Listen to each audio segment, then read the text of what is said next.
حکومت هرم کردستان و هر دو تازه گشنه جه کنفرانسی و دوی کنفرانسی دا وزیر خوندن بلند و وزیر پروردهیش تیدا آماده نه او کنفرانس تنی روزه که بردام دبید حتی پشتی ساعت 3 او کنفرانس بردام دبید تیدا وتارا سروکاری ما کردستان نیچیر وان بارزانی دیه بید و وتاره که پیشکش دکد و مسرور بارزانی سروک حکومت هرم کردستان جی وتاره که پیشکش دکتن او کنفرانسا پروردهی زانكۆ امریکی کردستان کل دهۆک ڕێوه دەچیت وەک دبینن هەر دووک وەزیرێ پەروەردە و وەزیرێ خوێندنا بلند و بەرپرسن حزبی و حکومی و بەگشتی تێدا بەشدارن ئەو کۆنفرانس تنێ ڕۆژەکێ بەردەوام دەبیتن یعنی ئەو تەوەر و ئەو پانێلین کو تێنە بەحەزکردن زیاتر یعنی سێکتەرێ پەروەردەیە بەحسێ کارتێ پەروەردەی بەگشتی لە هەرێما کوردستانە تێکردن هەم ئەو چاکسازیە کۆیدی بەگشتی يعني دي كابينه نوما حكومه هرم كردستان دا كوتيدا يك جوان تورو برسن كوتيدا تي بحث كرن فرسا كرتي پرورده كو دبي چاك سازي تيدا بكرن جبو يكيجي يعني او يك دست بكريا جبو چاك سازي او كونفرانس جي بگشتي دي چوارچوه وان چاك سازيانه كو دي كابينه نوما حكومه هرم كردستان گلک جار آماجه به یکی آتی کردن کو یک جوان چاک سازیان کو د برنامه کابینه حکومت اداراتیه بحث کرده پرورده کوپیتویه چاکسازی تیدا بیکریم بگشتی هر دو قناقین دست به که حتی دید زانکۆی و خوندنا بلنجی داده چید وقت ما بحث کرد که او کنفرانس لدهۆک بڕێوه دەچیت تنی ڕۆژەکێ بەردەوام دەبێت کنفرانسا پەروەردەییە تێدا نێچیروان بارزانی سەرۆکەرێما کوردستانی بەشدارە و گوتارێکی پێشکەش دەکە لە هەمان دەمێدا سەرۆکە حکومەت هەرێما کوردستانی مەسرور بارزانی بەشدارە و ژی گوتارێکی پێشکەش دەکاتن و تێدا هر دو وزیر خوندنا بلند و وزیر پرورده جی تیدا بردوام یعنی بجداره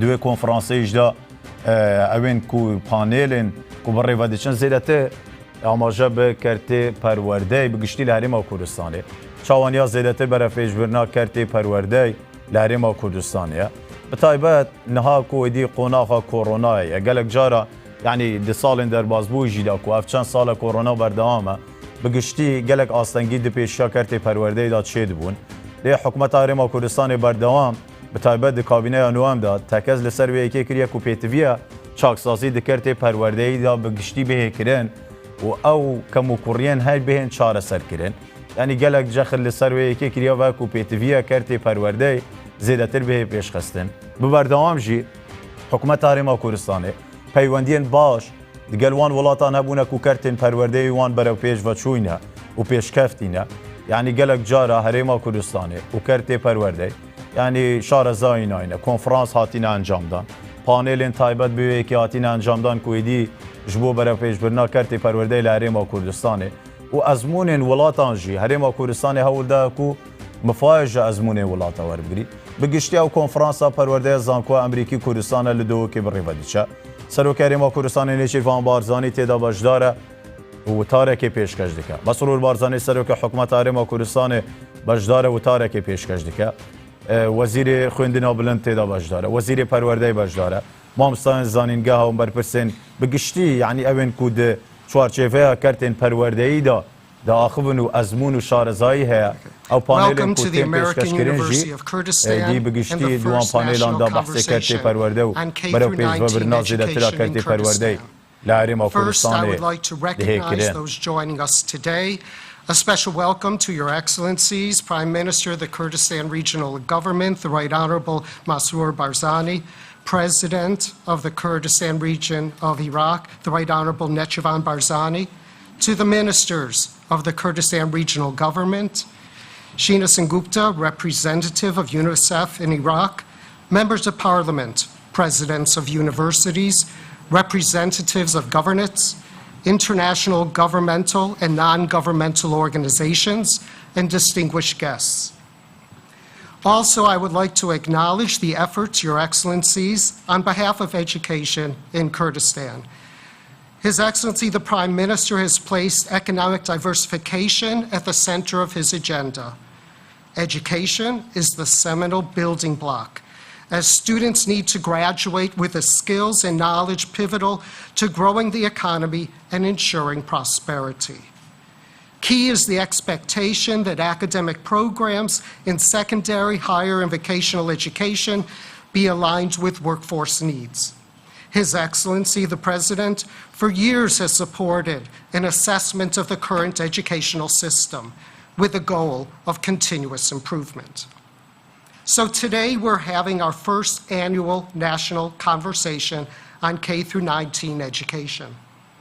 The goal of this initiative is to establish a forum to identify strategic priorities focused on the reformation and grooming of the current educational system into an exemplary model for Iraq and the Middle East, with a focus on workforce preparedness, not just aiming to accommodate Kurdistan's economic needs of today, but into the future.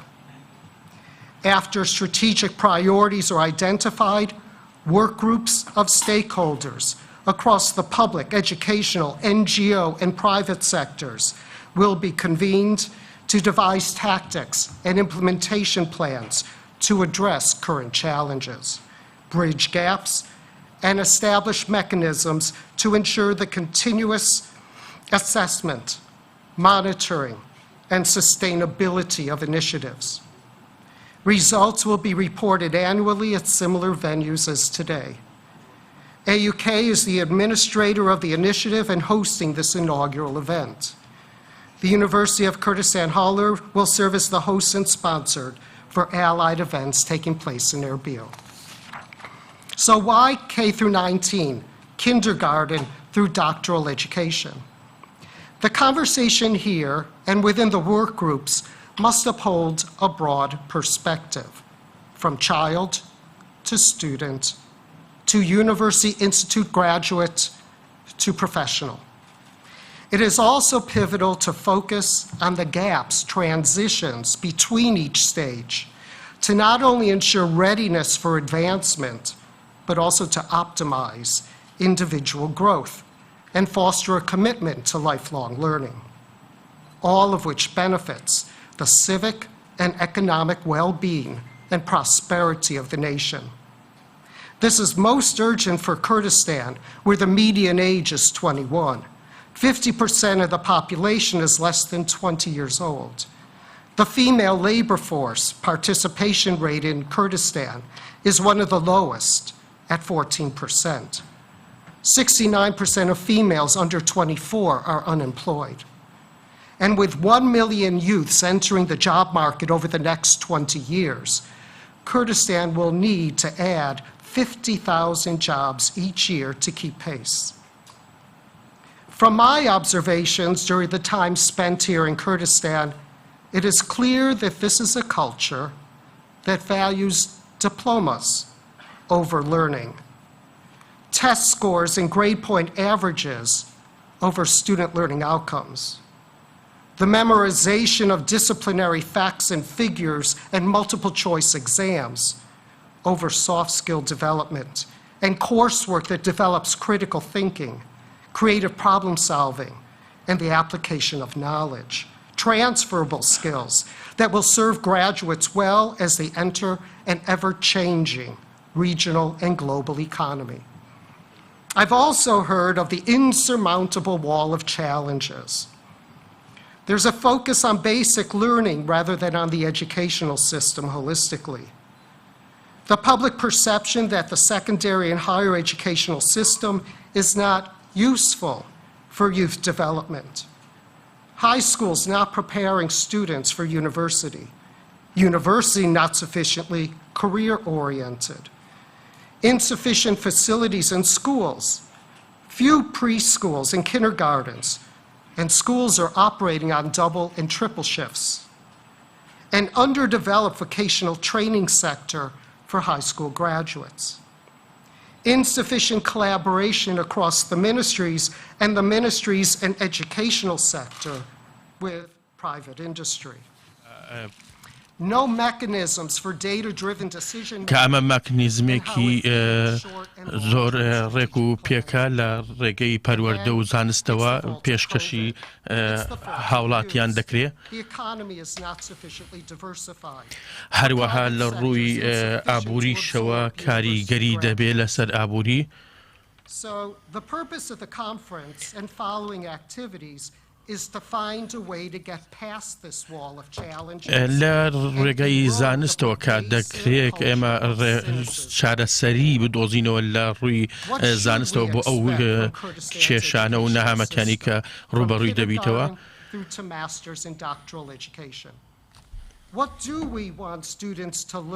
ئێمە دەمانەوێت کە قوتابیان لێرە چی فێربن یان بگەنە چ ئاستی و ڕادەیەکدا. ئایا ئەو گفتوگویانە و ئەو کارانی کە دەکرێت بگاتە چ ئاستێک و چ ئامانجێکی هەبێ. ئەو هەروەها کارکردن لە بواری ئابووریەوە و زانست و هەوڵدان بەگەیشتن بۆ ئەو فێرکردنی قوتابیان. من دەمەوێت ئەوەش بڵێم کە بە ڕاستی کە باس لەوە دەکرێت یان گفتوگۆ لەسەرەوە دەکرێت کە ئەو توانایی کە لە نێوان قوتابیان و مامۆستایان پەروەردە لە بواری زانستە کاری بۆ دەکرێت کە بگاتە ئەو بارەی کە بە ڕادەیەکی بەرز لەگەڵ مامۆستایان و لە بواری پەروەردە و زانستەوە کە هەوڵە درێ ئەو بە شێوەیەکی ئەکادمی فێرکردنی قوتابیان بکردرێ کە قوتابیان و قوتابخانەکان و زانکۆکان جێگای ئەو شوێنن کە قوتابیان لێوەی فێر ببن بە شێوەیەکی ئەکادمی. The role and definition of research on the master's and doctoral levels as it directly impacts the nation's economic development and advances intellectual property. هەروەها ئەم شوێنی کە ئێمە باسی لێوە دەکەین کە زانست و قوتابخانە و زانکۆکانە وەکو کارگەیەک دەتوانین لێوەی بڕوانین کە قوتابیان و مامۆستایان لێوەی کار دەکەن. The vision may be ambitious, truly overwhelming, but we کە are دەتوانین بڵێم ئەمەی کە بەرهەمدێنیە کە شێوازێکی زۆر زانستانەیە. We have already entered the third decade of the 21st century. The time to کە move to ئەمە لە سەدەی action is to 21 داین. accept the outmigration of Kurdistan's future workforce to Europe and beyond. هەروەها کە لە هەرێمی کوردستان کار دەکەن و کە بە شێوەیەکی پرۆفشناڵانە هەوڵ دەدەین کە لە هەرێمی کوردستاندا کە بەو شێوەیە بگەینە ئەو ئەنجامی کە ئێمە دەمانەوێت کە ئەمڕۆ کە گفتوگۆی لەسەر دەکرێت.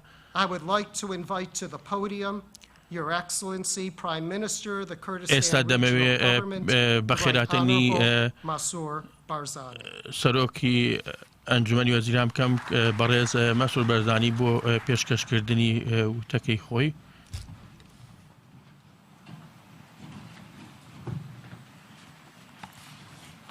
Thank you, Mr. President.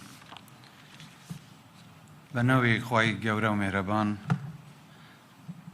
بەڕێز کۆکنیچێڤ بارزانی سەرۆکی هەرێمی کوردستان، ئامادەبوانی هێژە، زۆر خۆم بە خۆشحاڵ دەزانم کە بەشدارم لەم کۆنفرانسە گرنگە کە تایبەتە بە گەشەپێدانی بواری پەروەردە و فێرکردن لە هەرێمی کوردستاندا. لێرەدا هەوڵ دەدەم تێش بقەمە سەر استراتیجی حکوومەتی هەرێمی کوردستان تایبەت بە کەرتی پەروەردە و فێرکردن. لە کارنامەی حکوومەتی هەرێمی کوردستان ئاماژەمان بەوەدا کە گرنگیەکی تایبەت بە بواری پەروەردە و خوێندنی باڵا دەدەین و کار دەکەین بۆ پێشخستن و بەرزکردنەوەی ئاستی زانکۆ و پەیمانگەکان و بۆ باشترکردنی دۆخی خوێندن بە گشتی لە هەرێم. بێگومان نابێت لە بیرمان بچێت کە 2 ساڵی ڕابردوو بەهۆی بڵاوبوونەوەی کۆڕۆنا و قەیرانی ئابووری بەداخەوە دۆخێکی نائاسایی هاتە ئاراوە. بەڵام لەگەڵ ئەوەش نەوەستاین و بەردەوام بووین و درێژەمان بە چاکسازیەکاندا لە هەموو بوارەکاندا و لەسەر پلانی خۆمان بەردەوامین بۆ هەمە جۆرکردنی سەرچاوەکانی داهات کە بێگومان بەهۆی ئەو چاکسازیانەوە توانیمان ئەو قەیرانانە تێپەڕێنین. ئێمە هەوڵێکی زۆر دەدەین و کار دەکەین بۆ ئەوەی سیستەمی پەروەردە و خوێندنی باڵامان بە ئاستێک پێش بخەین کە گونجاو بێت لەگەڵ پێشکەوتنەکانی سەدەی 21 کە ئامانجمان ئەوەیە قوتابیانی کوردستان فێری ئەو پسپۆری و شارەزایە بن کە بۆ بازارەکان و سەقامگیری کوردستان پێویستن بۆ ئەوەی هەم یارمەتی دەربێت بۆ دۆزینەوەی هەلی کار و کەمکردنەوەی ڕێژەی بێکاری، هەمیش پاڵپشتێکی بەهێز بێت بۆ گەشەپێدانی ئابووری و ئارامی وڵاتەکەمان. بێگومان سیستەمی پەروەردە پەیوەستە بە قوتابی و مامۆستا و خەڵکی ئەکادمی، بۆیە پێویستە لە چاکسازیکردن لە بواری پەروەردە و خوێندنی باڵا سەرنج و تێبینی و پێشنیاری هەموو ئەو لایەنانە لە بەرچاو بگیرێت. من هەمیشە لەو باوەڕەدام کە ڕێبەرانی داهاتووی گەلەکەمان لە ڕێگەی پەروەردەیەکی تەندروست و پێشکەوتوو دروست دەبن کە بنەمای بنیادنانی کۆمەڵگەیەکی تەندروستە، کۆمەڵگەیەک کە مرۆڤی نیشتیمان پەروەر و ژیان دۆستمان بۆ دروست کات. پێویستە ئامانجی سەرەکی لە خوێندن تەنیا بەدەستهێنانی بڕوانامە نەبێت، بەڵکو ئامانجی سەرەکی فێربوون و بەرزکردنەوەی ئاستی ڕۆشنبیری و کولتوری کۆمەڵگە بێت. وەک بەشێک لە پرۆسەی چاکسازی لە بواری پەروەردە و فێرکردن، ئێمە بە نیازی پێکێنانی دەستەیەکین بۆ هەڵسەنگاندن و متمانە بەخشین بە دام و دەستگا ئەکادمیەکان، ئەوەی پێی دەگوترێ National Accreditation Body، کە کاری ئەم دەستەیە دانانی هەڵسەنگاندنی دام و دەستگا ئەکادمیەکانە بە پێی ستانداردە نێودەوڵەتیەکانی خوێندن بە ئامانجی پێشخستنیان و دانانی پلانێکی استراتیجی بۆ چارەسەرکردنی هەموو کێشەکانی پەیوەست بە بواری پەروەردە و خوێندن کە دەکرێ ئەم دەستەیە ببێتە نمونەیەکیش بۆ سەرتاسەری عێراق. بە کوردی پەروەردە و خوێندن بەشێکی گرنگن لەو پرۆسە چاکسازیە کە حکوومەت یاریمی کوردستان ئەنجامی دەدات. دەمانەوێت دڵنیابین کە قوتابیەکانمان و دامەزرەوە ئەکادمیەکانمان لەو ئاستەدان کە ببنە یارمەتیدەری پرۆسەی پێشخستن و گەشەپێدانی ژێرخانی ئابووریمان. وەک ئاماژەم پێدا، کابینەی نوێم حکوومەتی هەرێمی کوردستان لە ماوەی 2 ساڵدا ڕوبەڕووی چەندین قەیران بوویەوە. ئێمە بۆ ڕوبەڕووبوونەوەی ئەو دۆخە نەخوازراوە لە جیاتی ئەوەی پەنا بۆ قەرزکردن ببین و سەرنجام بارگرانیەیەکی زۆر بۆ نەوەکانی داهاتوو دروستکەین، دەستمان بە چاکسازی کرد و لەسەریشی بەردەوام دەبین، چونکە لە ڕێگەی ئەم چاکسازیە دڵنیاین دوا ڕۆژێکی گەشت لە بەردەم خەڵکی کوردستانە و وا دەکات لە داهاتووی خۆمان دڵنیاوین. بەڕێزان، لەم کۆنفرانسە چاوەڕێەوە دەکەین کە تیمی جێبەجێکاری ئەرکەکان پێک بێن لە هەموو پسپۆر و شارەزایان، لە مامۆستایان، لە پسپۆران، بەڕاوێژ و هەماهەنگی لەگەڵ قوتابیان، بۆ ئێمە بتوانین سیرکەین بزانین لەکوێ کێشەی خوێندن و فێرکردنمان هەیە، لەکوێش بەهێزین بۆ ئەوەی بتوانین هەم کێشەکانمان چارەسەر بکەین، هەم خاڵە بەهێزەکانیشمان پتەوتر بکەین و زیاتریان بکەین. پێویستە پەیوەندی بینی قوتابی و مامۆستا پەیوەندی خۆشەویستی بێت. قوتابی نەچێت بۆ خوێندن چونکە پێی وایە ئەرکێکە و دایک و باوکی داوای لێ دەکەن بچێت بۆ خوێندن. پێویستە بیەوێت بخوێنێت، خۆشەویستی و پەیوەندیەکی تەندروست لەگەڵ قوتابخانە و لەگەڵ مامۆستاکانی خۆی دروست کات. لە هەمان کاتدا پێویستە مامۆستا و پسپۆرانیش کەشێکی وا دروست بکەن کە قوتابی لە قوتابخانە سڵ نەکاتەوە و بە پەرۆشەوە تا مەزروی ئەوە بێت بگەڕێتەوە بۆ قوتابخانە و درێژە بە خوێندنی خۆی بدات. ئێمە پێویستیمان بەو قوتابیانەیە چونکە وێنای داهاتووی ئێمە لە قوتابخانەکانی ئەمڕۆی ئێمە دەکێشرێت. ئەگەر بزانین بمانەوێ بزانین داهاتووی وڵاتەکەمان چۆن دەبێت پێویستە سەیری پەروەردەی خۆمان بکەین ئەمڕۆ. ئەگەر توانیمان پەروەردەیەکی تەندروست و باش بنیاد بنین دڵنیا بن کە دەتوانین ئایندەیەکی زۆر گەشتر بۆ وڵاتەکەمان دروست بکەین. پێشتر هەوڵێکی وا درا بۆ ئەوەی کە زۆر لە گەنجەکانمان دڵسارد ببنەوە لەوەی کە پەیوەندیەکی خۆشەویستیان لەگەڵ وڵاتەکەیان هەبێت. پێویستە پەروەردەی ئێمە ئەم دیاردە نادروستە ڕێک بخاتەوە و چاکی بکاتەوە. پێویستە گەنجەکانی ئێمە خۆشەویستی وڵات لە ناو ناخی دڵیاندا بچەسبێت. پێویستە ڕێز لە مێژووی خۆیان بگرن، لە مێژوو فێر بین، بەڵام ڕێزگرتن لە مێژوو بۆ ئەوەیە کە ئێمە بزانین لەکوێوە هاتوین، چەند ئازارمان کێشەوە، بە چ قۆناغێکی سەختدا تێپەڕیوین و چۆن دەتوانین ڕێگری لە دووبارە بوونەوەی کارەسەتەکانی ڕابردوو بگرین و ئایندەیەکی گەشتر بنا بکەین.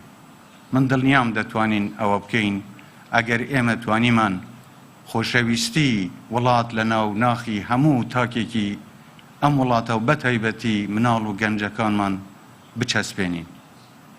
ئەمە ئەرکی مامۆستایان و پسپۆرانە بۆ ئەوەی بتوانن بەو شێوەیە وانەکان بڵێنەوە کە هەموو لایەک یەکتریان خۆش بوێ. ڕێز لە بیرروبووچوونی جیاوازی ئاینی بگرن، ڕێز لە جیاوازی ئەتنی لە ناو هەرێمی کوردستاندا بگرن، ڕێز لە ژینگەی خۆیان بگرن و بیپارێزن. من ئەو داوایم لە ئێوەی بەڕێز هەیە لەم ئەرکەدا کە ئێمڕۆ لەم کۆنفرانسە دەستی پێ دەکەن گرنگی بەو خاڵە نەبدەن، وای بزانن کە لە داهاتوودا ئێمە پێویستیمان بەو گەنجانەیە کە دوای ئەوەی قۆناغی قوتابخانە و خوێندنیان تەواو کرد چۆن بتوانن سوود بە کۆمەڵگەی خۆیان بگەینن. قوتابی کە لە زانکۆش تەواو دەبێت ئەبێ بزانێت چۆن بتوانێت خزمەتی وڵاتەکەی بکات، چۆن بتوانێت ئەم وڵاتە بەرەو پێشەوە بات. ئێمە هیچمان لە وڵاتانی تر و لە خەڵکی تر کەمتر نییە، تەنیا ئیرادەی پێویستە و فێربوونی پێویستە. داوا لە مامۆستا بەڕێزەکان دەکەین، لە پسپۆران دەکەین، هەر چۆنێک بێت ئەو سیستمە پەروەردە تەندروستیەمان بۆ دروست بکەن بۆ ئەوەی نەوەی داهاتووی ئێمە بتوانێت وڵاتی ئێمە بەرەو قۆناغێکی زۆر گەشتر و ئاوادانتر ببات. و دڵنیام دەتوانین ئەوە بکەین ئەگەر بەیەکەوە هەمومان بەیەکەوە کار بکەین و بە دڵ و بەگیانەوە هەوڵی بۆ بدەین. جارێکی تر من سوپاسی ئامادەبوونتان دەکەم، دەستخۆشیتان لێ دەکەم و هیواداریشم هەر سەرکەوتوو بن.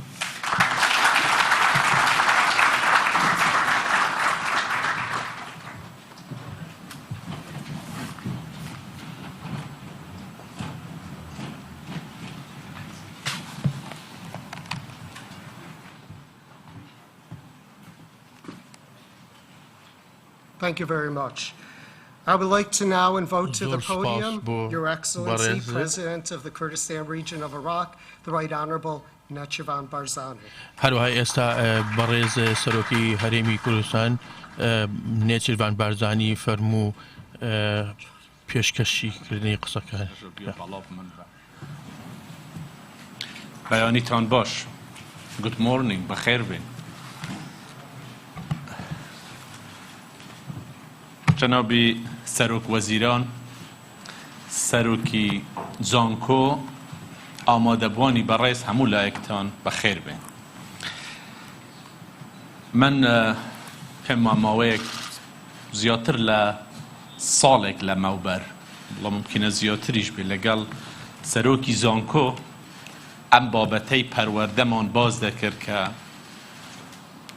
چ مهمە بکرێتن و ئەو ڕێفۆرم و کارانەی کە پێویستە لە پەروەردەدا بکەوێتە بەر باس و لێکۆڵینەوە خۆشحاڵم هەندێک ئامادەبوانیش دەبینم لێرە کە بە جددی لەسەر ئەو ئیشە پێشتریش کاریان کردووە و لێرەش حاضرن بە تەکید ئەم کۆنفرانسە دەوڵەمەندتر دەکەن. من بەس دەمەوێ وەکو خۆم شتێکتان پێ بڵێم بە نسبەت من ئەو کۆنفرانسە ئەوەندە مهم بوو لە سەفەر بووین و هەموو تەکیدم لەسەر ئەوە بوو چۆن بتوانم بە کاتی خۆی بگەمە ئەم کۆنفرانسە. یعنی هەموو شتێکم کرد بەبێ ئەوەی بێمە ناو وردەکاری بەس بۆ بەشداری بوون لەم کۆنفرانسە و بەڕاستی زۆر خۆشحاڵم بەوەی کە ئەمڕۆ بەشدارم لەم کۆنفرانسە هەموو لایەکتان بەخێر بێن. ئەم کۆنفرانسە بابەتێکی زۆر گرنگ و پێویستە بۆ ئێستا و بۆ داهاتووی نەوەکانمان. پێکەوە کۆمان دەکاتەوە پەروەردە بنەمای سەرەکی هەموو کۆمەڵگەیەکی پێشکەوتووە. سیستەمێکی درستی پەروەردەیی گەرانتی ئێستا و داهاتووی گەشی نەوەکانمانە. سیستەمی پەروەردەیی و خوێندن لە هەرێمی کوردستان هەر لە باخچەی ساوایان تا قۆناغی خوێندنی بنەڕەتی و ئامادەیی زانکۆی و خوێندنی باڵا پێویستی بە پێداچوونەوەیەکی جددی و ڕیشەییە. پێویستی بە چاککردن و چاکسازیە بە شێوەیەک لەگەڵ پێوەرە زانستی و ستانداردی جیهانی ئەمڕۆی خوێندن و پەروەردەدا بگونجێ و بتوانین تەباو هاوشانی ئەو پێشکەونە خێرایانە بێت کە ڕۆژانە لە هەموو بوارەکانی ژیاندا دێتە پێش. زانست و تەکنۆلۆژیا هێندە خێرا پێش دەکەون ئەگەر بە خۆمان نەکەوین و هەوڵ نەدەین لەگەڵیان بڕۆین دەمێنینەوە، خراپیش دەمێنینەوە. پێشکەوتنی زانست و تەکنۆلۆژیا چەمک و بەها و تێگەیشتنی نوێش لەگەڵ خۆیاندا دەهێنێ و دۆخی ئابووری و کۆمەڵایەتی و سیاسی نوێ دروست دەکات. پێشکەوتن و پەرەسەندەکان ئەوەندە خێران ڕوون و ڕەوانە کە ئێمە چیتر ناتوانین و ناکرێت دەست بە شێواز و مێتۆدی کۆنی پەروەردە و فێرکردنەوە بگرین و لەسەری بەردەوام بین تا ڕۆژێک زووترە بکەوینە خۆ و دەست بە چاکردن و چاکسازی لە کەرتی سیستەمی پەروەردە بکەین. ئەوەندە زووتر دەگەینە کاروانی کۆمەلگای پێشکەوتوو لە جیهاندا. ئەوەندە شوێن و پێگەی باشتر لە داهاتووی نزیک و دووردا بۆ وڵاتەکەمان دەستەبەر دەکەین. بەڕێزان، دەکرێت دەستپێشخەریەکی وەک ئەم کۆنفرانسەی ئەمڕۆ لە دهۆک هەنگاوێکی گرنگ و بەتین و بڕیاردەرانە بێت. ئەگەر پێکەوە بوێرانە بیر و ئەندیشەمان بخەینەگەڕ بۆ دیارکردنی گرفتەکانمان لەم بوارەدا، دیارکردنی گرفتی پەروەردە، خوێندن و خوێندنی باڵا دەبێت لە چوارچێوەی گۆڕانکاری کۆمەڵایەتی، ئابووری، سیاسی، ئاسایش و تەکنۆلۆژیای نوێدا بێت. پیشە و شارەزایی 20 یان 30 ساڵ لەمەوبەر لەوانەیە ئێستا هەمان ڕۆڵ لە ژیانی زۆر کەس لە ئێمەدا نەبینێت. ئەمە پرۆسەیەکی سروشتی گۆڕانکاری کۆمەڵایەتیە. پرۆسەی هەڵسەنگاندن و پێداچوونەوە و دەستنیشانکردنی کەم و کوڕیمان واتای باوەڕ بەخۆبوونی ئێمە دەگەینێت. واتا وەک حکوومەت و وەزارەت بەرپرس و پەیوەندیدار وەک گەل و تاکی ئەم نیشتیمانە لەگەڵ خۆماندا ڕاستگۆ دەبین. دەبینین کە وڵاتانی پێشکەوتووی خاوەن تەکنۆلۆژیا هەرە نوێ و سەرمایەی خەیاڵی شارەزا و پسپۆری لێهاتوو لە زۆر وڵاتی دەرەوە دەهێنن یا ئەوان خۆیان ڕوو لە وڵاتانی دەرەوە دەکەن.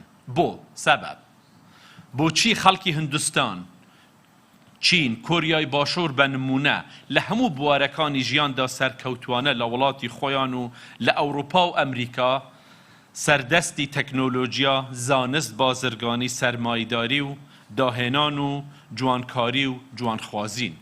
وڵاتێکی وەک هندستان بە نمونە سەرباری مێژوویەکی درێژی هێڕژی دەرەکی و دابەشبوون و کەم دەرئامەتی و هەژاری و زۆری ژمارەی دانیشتوانی پاش چەند ساڵ تاقیکردنەوە و لێکۆڵینەوە و هەڵسەنگاندنی بەردەوام هەنگاوی زۆر گەورەی هەڵنا. ئێستا کەم کۆمپانی جیهانی هەن شارەزا و پسپۆری هندیان تێدا نەبێت هۆی سەرەکی دەستپێکی ئەم سەرکەوتنە گۆڕانکاری بنەڕەتی و سەردەمیانەی سیستەمی پەروەردە بووە لە هەموو ئاست و لە هەموو قۆناغەکاندا حکوومەتی هندستان بە هاوکاری نێودەوڵەتی و کادری خۆماڵی و هەماهەنگی لەگەڵ لایەن و ئاستی پێویست پرۆسەی چاککردن و چاکسازی کردە مۆرکی سەرهەڵدانەوەی توانای وڵاتەکەیان هەمان پرۆسە لە کۆریای باشوور سنگاپور چین فنلەند شانشینی ئوردن ڕۆواندا و چەندین وڵاتی دیکە دووبارە بووتەوە لێکفێربوون و ئاڵوگۆڕی بیر و پرۆگرام و ئەزمون ئێستا زۆر لە جاران ئاسانترە تەکنۆلۆژیای نوێ زۆر لایەنی ژیان و هاوکاری نێوان گەلان و وڵاتانی ئاسان کردووە ئەی ئێمە دەتوانین چ لەم ئەزمونانە فێر بین چۆن سوودیان لێوەربگرین چۆن بیان خەینە خزمەتی چاککردن و چاکسازی و بواری پەروەردە لە کوردستان دەکرێت هەنگاوی سەرەکی و گرنگ بە چەند کۆبوونەوە و کۆنفرانسێکی وەک ئەمڕۆ دەست پێ بکرات بوێرانە بێترس ڕاشکاوانە دەبێت لە بڕیاری کۆن و نوێماندا بکۆڵینەوە بیان خەینە ژێر تشتی لێکۆڵینەوەی ئەکادیمی و زانستی تا یارمەتیمان بدات تێبگەین و بزانین لەکوێ شکستمان هێناوە لەکوێ سەرکەوتوین ئەم جۆرە لە بیرکردنەوە پەروەردەی نوێ دەوێت بۆیە چاککردن و چاکسازی لە بواری پەروەردە و خوێندن لەسەر هەموو ئاستێک ئەنجامی ڕاست و دروستمان بۆ دەستەبەر دەکات دەبێت بەو پەڕی توانامانەوە هەوڵ بدەین نەخشەی ژێرخانی ئایندەی گەل و نیشتیمان بۆ ئەمڕۆ و سبەینێ دابڕێژین دیارە ئێمەش وەک هەموو کۆمەڵگایەکی پێشکەوتووی ئەم سەردەمە دەبێت جەخت لەسەر زانست تەکنۆلۆژیا ئەندازیاری و بیرکاری بکەینەوە ئێوە لە من باشتر دەزانن ئەم چوارینەیە پێکەوە چارەسەری گرفتی ڕۆژانەی زۆربەی تاک و کۆمەڵگە و حکوومەتەکان دەکەن ئێستا زانست زۆر سنووری بەزاندووە لە تێگەیشتن لە دڵۆپێکی خوێنەوە بۆ سەردانی مانگ زانستی تەنیا یەک کەس و یەک وڵات بەڕێوە نابات هەر کەسێک هەر نەتەوەیەک یان هەر حکوومەتێک کات و سەرچاوەی هزر و دارایی بۆ تەرخان بکات دەتوانێت بەشدار بێت لە گەشە پێدان و بەکارهێنانی زانست لە خزمەتی مرۆڤایەتیدا شێواز و ڕەوتی بەکارهێنانی ئەم چوارینەیە هەڵی کار بۆ کەسانی بەتوانا دەڕەخسێنێت گەشە بە ئابووری وڵاتەکەمان دەدات پەیوەندی زانستی و ئابووری و بازرگانی لەگەڵ جیهانی دەرەوەمان بەهێز دەکات پیشەسازی بێ ئەوانە بە ئاسانی لە هیچ وڵاتێکدا ڕیشەدا ناکوتێت پیشە مەرج نییە تەنها کاری ئەکادیمی دەبێت پیشەسازی و کشتوکاڵ و بازرگانی شاگرد و شارەزایی لە هەموو بوارەکاندا دەوێت دەبێت بە جۆرێک بیر بکەینەوە کە پلانی 20 ساڵ و 30 ساڵ نەمان ترسێنێت دەبێ بوێرانە و بە پشتگیری بەردەوام دەست لە چیرۆکی کۆنی خۆمان بەردەین و هەنگاوی نوێ بەرەو ئایندەی گەل و نیشتیمان لە پرۆژەی پەروەردەیی نوێدا بنوێنین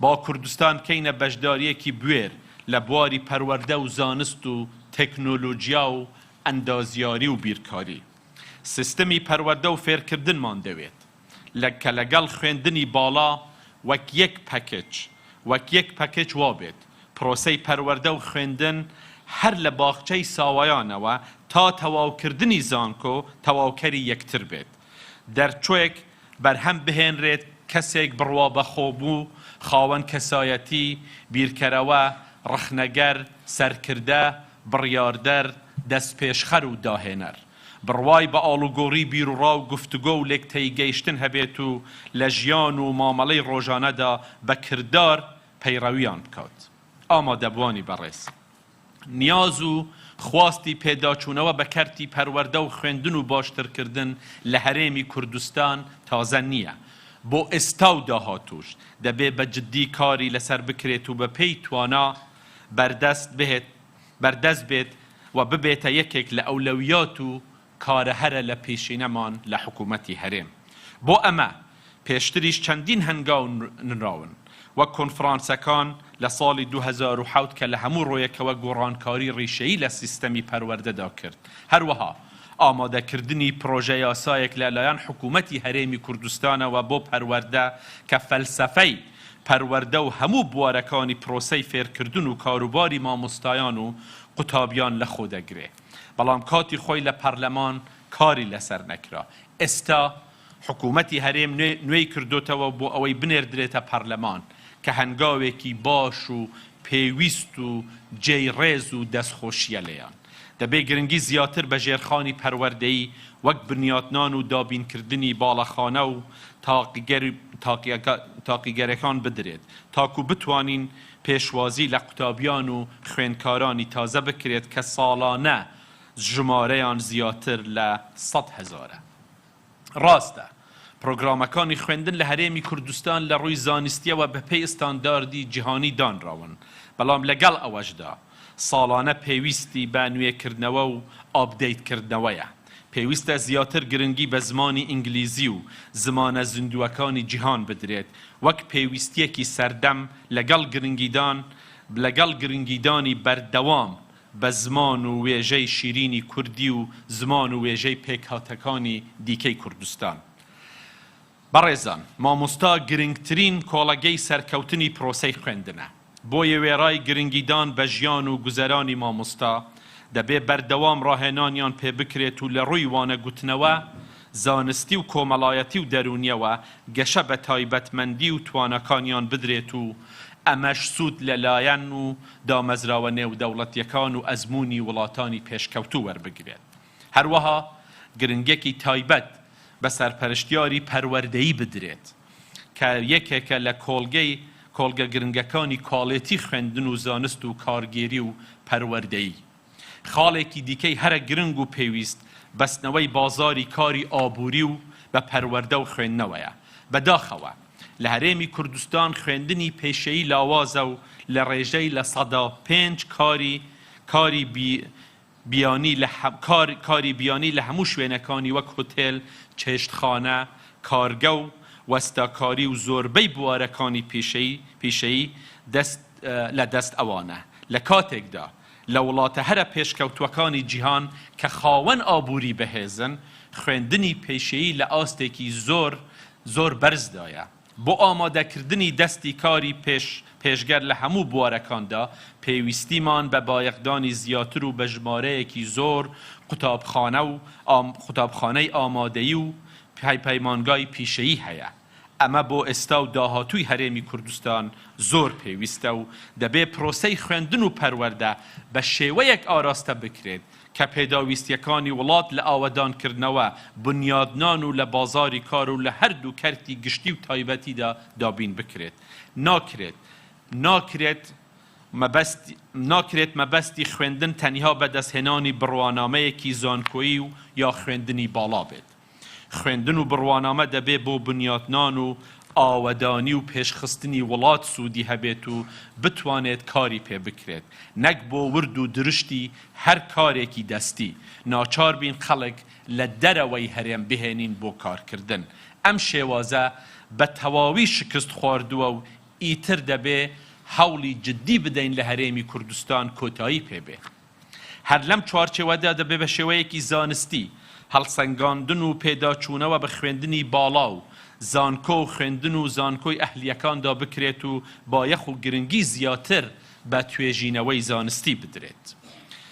بەڕێزان، کە باس لە پێشخستنی پەروەردە و گەیشتن بە کاروانی پێشکەوتنی گەلان دەکەین، مەبەست بە تەنها ئەوە نییە لە بوارەکانی زانست و تەکنۆلۆژیا و پزیشکی و ئەندازیاری پێشکەوتن. نەخێر، لەگەڵ ئەمانەدا دەبێ کۆڵگەیەکی گرنگی پەروەردەییمان ئەوە بێت کە مرۆڤ بنیاد بنین، مرۆڤ سازی بکەین. ڕاستە مرۆڤێکی چەکدار بە زانست زۆر پێویستە، بەڵام لە هەمان کاتدا مرۆڤێکمان دەوێت کە لە ڕووی ڕۆشنبیری، ڕوحی، فکری و فەلسەفەیەوە تێر و وشیار و تێگەیشتوو بێت، ئەهلی کتێب و خوێندنەوە، ڕامان و بیرکردنەوە و تێگەیشتن لە مانا و بەها و چەمکی ڕۆحی و عێرفانی و مرۆیی بێت لە ڕۆژهەڵات بەگشتی و لە کوردستانیش سەرمایە و سامانێکی دەوڵەمەندی ئەو چەمکە و جیهانە ڕۆحیە لە شعر و ئەدەبیات و چیرۆک و بەسەرهاتەکانی کۆن و تازەی ئێمە و گەلانی ناوچەکەدا هەیە دەبێ لە پرۆسەی پەروەردەدا ڕۆحی و مرۆڤسازیدا سوود لەو دەوڵەمەندیە ببینیم حەزرەتی خانی و جزیری ناڵی و مەحوی و مەولانا خەیام و شەمسی تەبریزی و دەیان ناوی گەشاوەی دیکە دەوڵەمەندیەکی زۆریان لەو جیهانە ڕۆحیە و ئەدەبیە و فەلسەفیە و عێرفانیە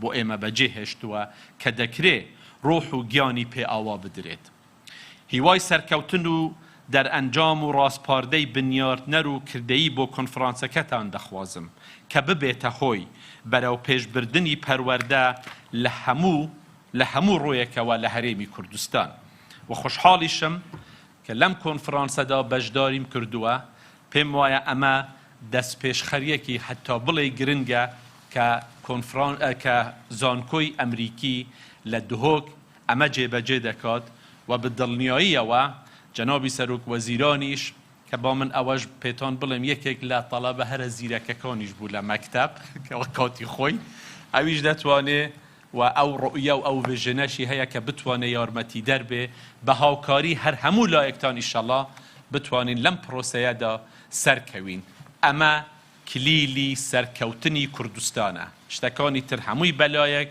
بەڵام کارکردن لەسەر ئەم بابەتە کە بە خۆشحاڵیەوە جەنابی سەرۆک وەزیران و کابینەی نوێی حکوومەتی هەرێم دەیانەوێ ئەمە ببێتە ئەولەویەتی یەکەمی حکوومەت بە یارمەتی هەمووتان ئینشاء الله سەرکەوتوو دەبن لەو کارەدا زۆر زوو سپاس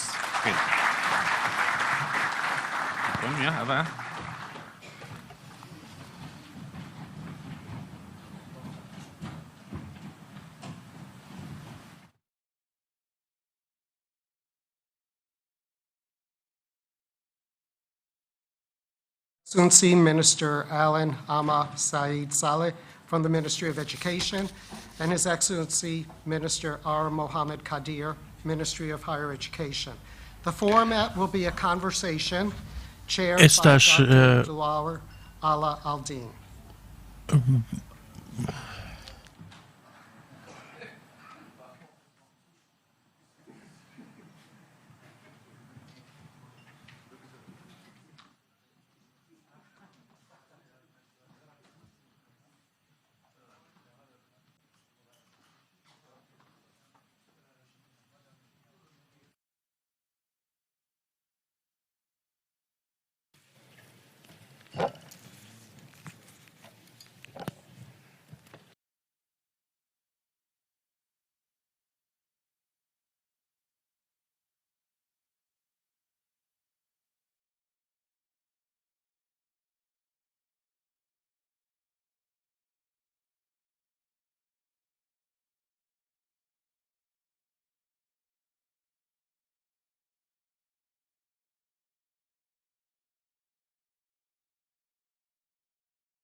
سڵاوتان لێبێ و بەیانیتان باش جارە پێشی زۆر سپاسی ڕێکخەرانی و کۆنفرانسە دەکەم و سپاسی جامعه ئەمریکی بۆ خانەخوێتی و دەستخۆشیش لە تیمی حکوومەت دەکەم بۆ ڕاگەیاندنی ئەو استراتیژە زۆر گرنگە کە ئەگەر بە گوڕێک و بە ئیسرارێک و بە بەردەوامیتی جێبەجێ بکرێ دەبێتە بنەمایەکی زۆر سەرەکی بۆ پرۆسەی نیشتماسازی پرۆژەی دەوڵەت سازی بۆ پەروەردەکردنی لاوانی پێشەنگ دەستی کار پەیژەیەک بۆ سەرکەوتنیان کەەوەش بزوێنەرێکی گرنگ دەبێت بۆ ئابووری بۆ سەرفرازی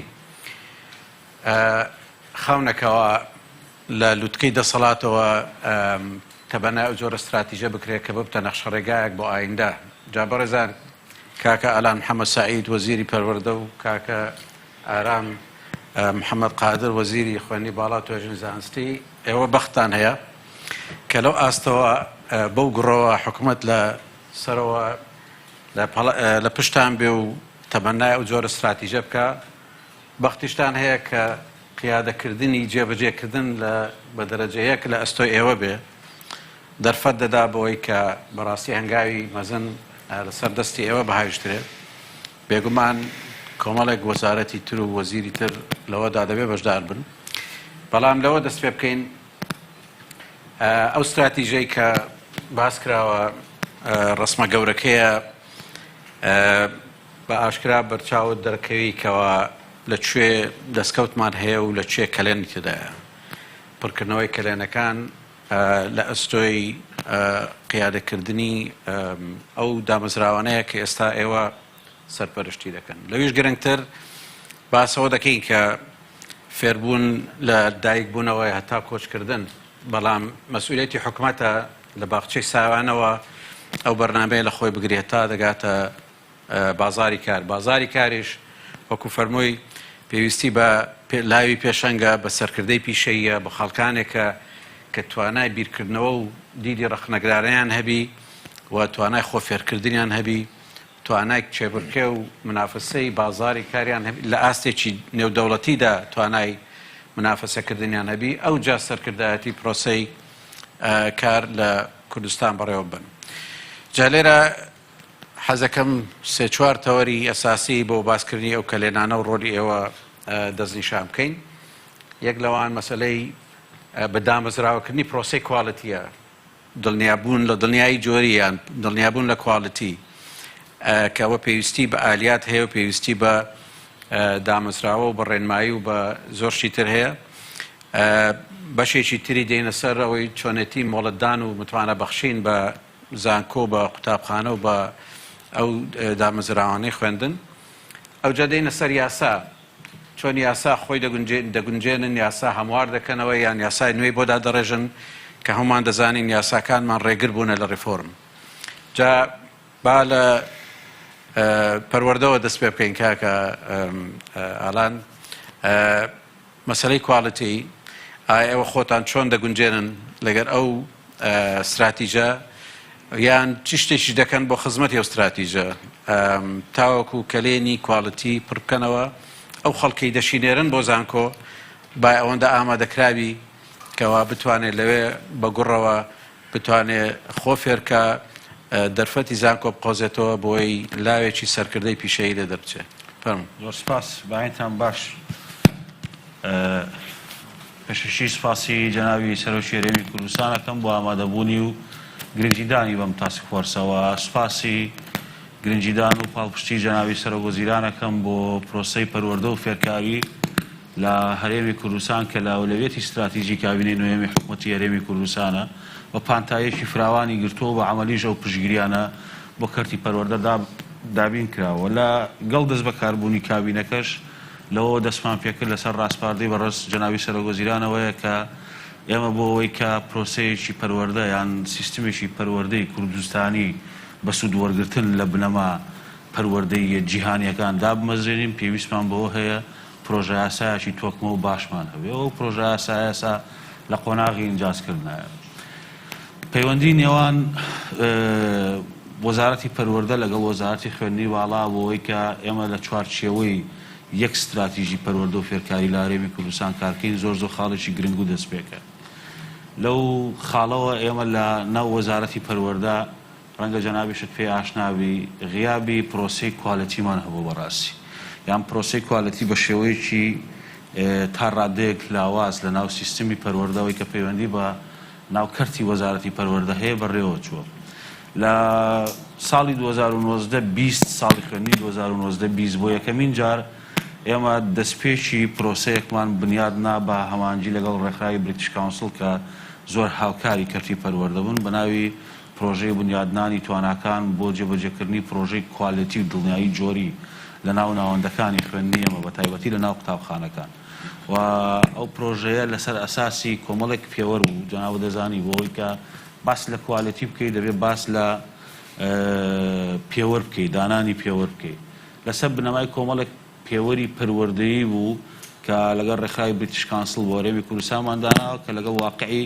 هەرێمی کوردستان بگونجێ چونکە سیستمی پەروەردەی هیچ دەوڵەتێک نابێت کۆپی پێیس بکرێت وەکو دەبێت لەگەڵ کولتور لەبێت لەگەڵ هەلومەرجی کۆمەڵایەتی ئەو وڵاتە خۆی بگونجێ لەو ڕوانگەیەوە ئێمە دەست پێشی قۆناغی پرۆسەی کوالەتیمان لە ناو وەزارەتی پەروەردە دەست پێ کردووە بەڵام دۆخی داخستنی قوتابخانەکان دۆخی کۆرۆنا نەیهێش کە ئەنجامەکانی ڕاوگەێنین بۆ یەکەمین جار هەرێمی کوردستان چۆ قۆناغێکەوە کە لە ڕووی کوالەتی لە ڕووی دڵنیایی جۆری تەصنیفی قوتابخانە حکوومیەکان بکە ئاستێکی باشمان بەڕێ کرد هەڵسەنگاندن لەسەر 3000 قوتابخانە کرا بۆی کە لە ڕووی کوالەتیەوە ئاستی ئەو قوتابخانەوە بە گوێرەی 4 پێوەەر دیاری بکەین بەڵام پرۆسەکەمان لە نەگەشتە نەتیجە تاوەکو ئەم ساڵ کە دەستمان بە خوێندن کردوێتەوە پرۆسەکەمان سەر پێخستوەوە جالەوە ئەگەر من پوختی بکەمەوە بۆ وەڵامی پرسیارەکەی جەنابەت ئێمە پرۆژە ئاسایەکمان ئامادە کردووەم پرۆژە ئاسایەکی فراوانە لە وەزارەتی پەروەردە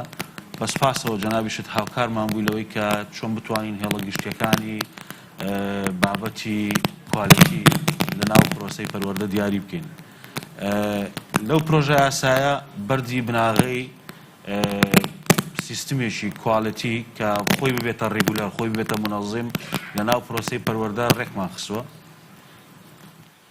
لە ناو پرۆسەی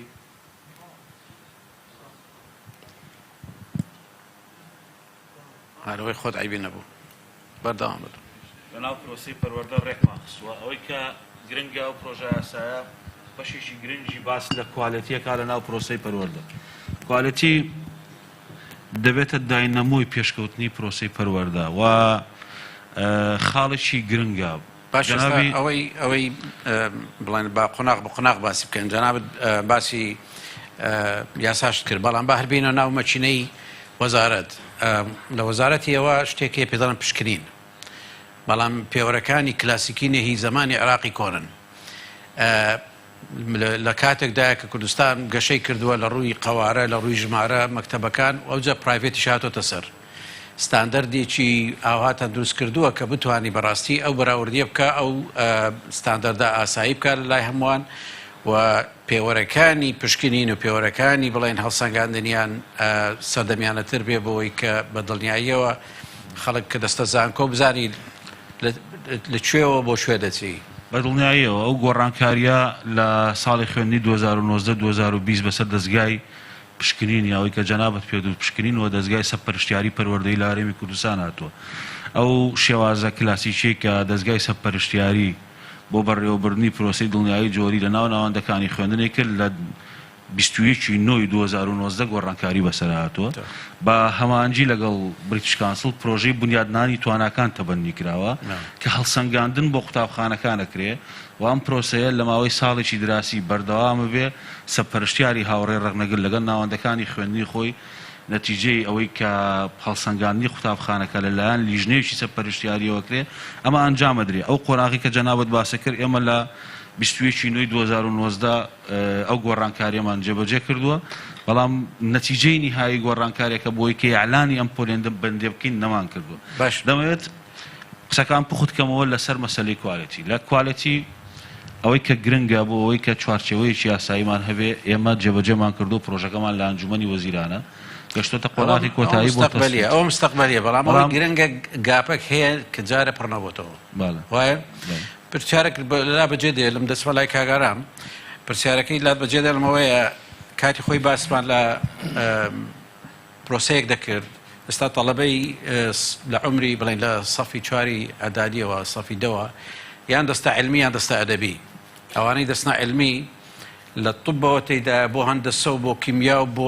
ماتماتیک بۆ قسە یعنی دنیایەکی جیاواز کاتێک تەڵەبە لەو عمرەدا تموحەکەی بە دەردەکەوی یان ئەوەتە بواری ماتماتیک بە قووەتە و فیزیایە دەستە هەندەسە دەستا ئەو بوارانە یان لە شتی بایۆلۆجی و زیندەوەرزانی باشە کە دەستا ڕەنگە کۆمەڵێک بوار لە هەمان کاتدا لە ئەدەبیەکان خەڵک هەیە لە قانونەوە بیگرە هەتا اقتصاد بەڵام کاتێک شتی جیاوازن ئەوەی کە حەز دەکات لە تاریخ لە زمان لە قانون دەتوانێت بەشێک فەرعێک هەڵبژێرێ ئەوانەی کە حەزیان لە اقتصاد و لە زۆر بواری ترەجا لەک دەکرێت لە سەفی چوارەوە ئەو جیاکاریە بکرێت ئەو فکرێ حەزەکەم لات بەجێ بێنم بیری لێ بکەوە بزانین چەند ڕێی دەچیتێ کاگارە جەناب لە مەسەلەی کواڵیتی باسی کواڵیتی ئەشۆرەنسمان دەکرد و سیستمێک هەیە کەەوە باز لە کواڵەتی مامۆستا کواڵەتی تەڵەبە هەڵسەنگاندنیان بەپێی پێوەەر باز لە بیئا دەکا و باز لە ئیدارەی کواڵەتی دەکات سیستمی کواڵەتی جە سەرباری وەش زانکۆی ئەهلیشمان هەیە زانکۆی حکومیشمان هەیە کەەوە پێویستە هەمان کواڵەتی لەسەریان تەطبیق ببێ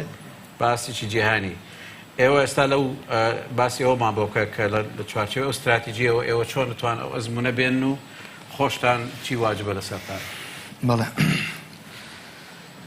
سەرتا بە پێویست دەزانم هەم بە خێراتنەوە سوپاسی ئەمەدەبوونی یاد و بەڕێزان جەنابی کاک نێچیروانەوە جەنابی کاک مەسروف بکەم وەروە سوپاسی زانکۆی ئەمریکی لە کوردستان بکەم بۆ ڕەخساندنی ئەم دەرفەتە کە بێگومان دەرفەتێکی یەکجار گرنگ و چارنووسازە لە تەوقیتێکی یەکجار گرنگ و چارنووسازە کابینەکانی ڕابردوو بەوەی هەر هەلومەرجە بوو بێ ڕەنگە نەیانتوانی بێ بەوەی ئەو زوڵفە سیاسی و ئابوورانێکە لە کوردستانە بە وەکو پێویست بیان پەرژێتە سەر ئەوەی چۆن نتوانین کولتورێکی دەوڵەمەندی کواڵەتی بۆ وڵاتی خۆمان دروست بکەین ئەگەر چی سەرپەرشتی جەناب لە کابینەکانی ڕابردووە بنیادێکی باش و زمینیشی باش و ئەساسێکی باش بۆ مەسەلەی کواڵەتی لە هەرێمی کوردستانە دانرا ئێمە لە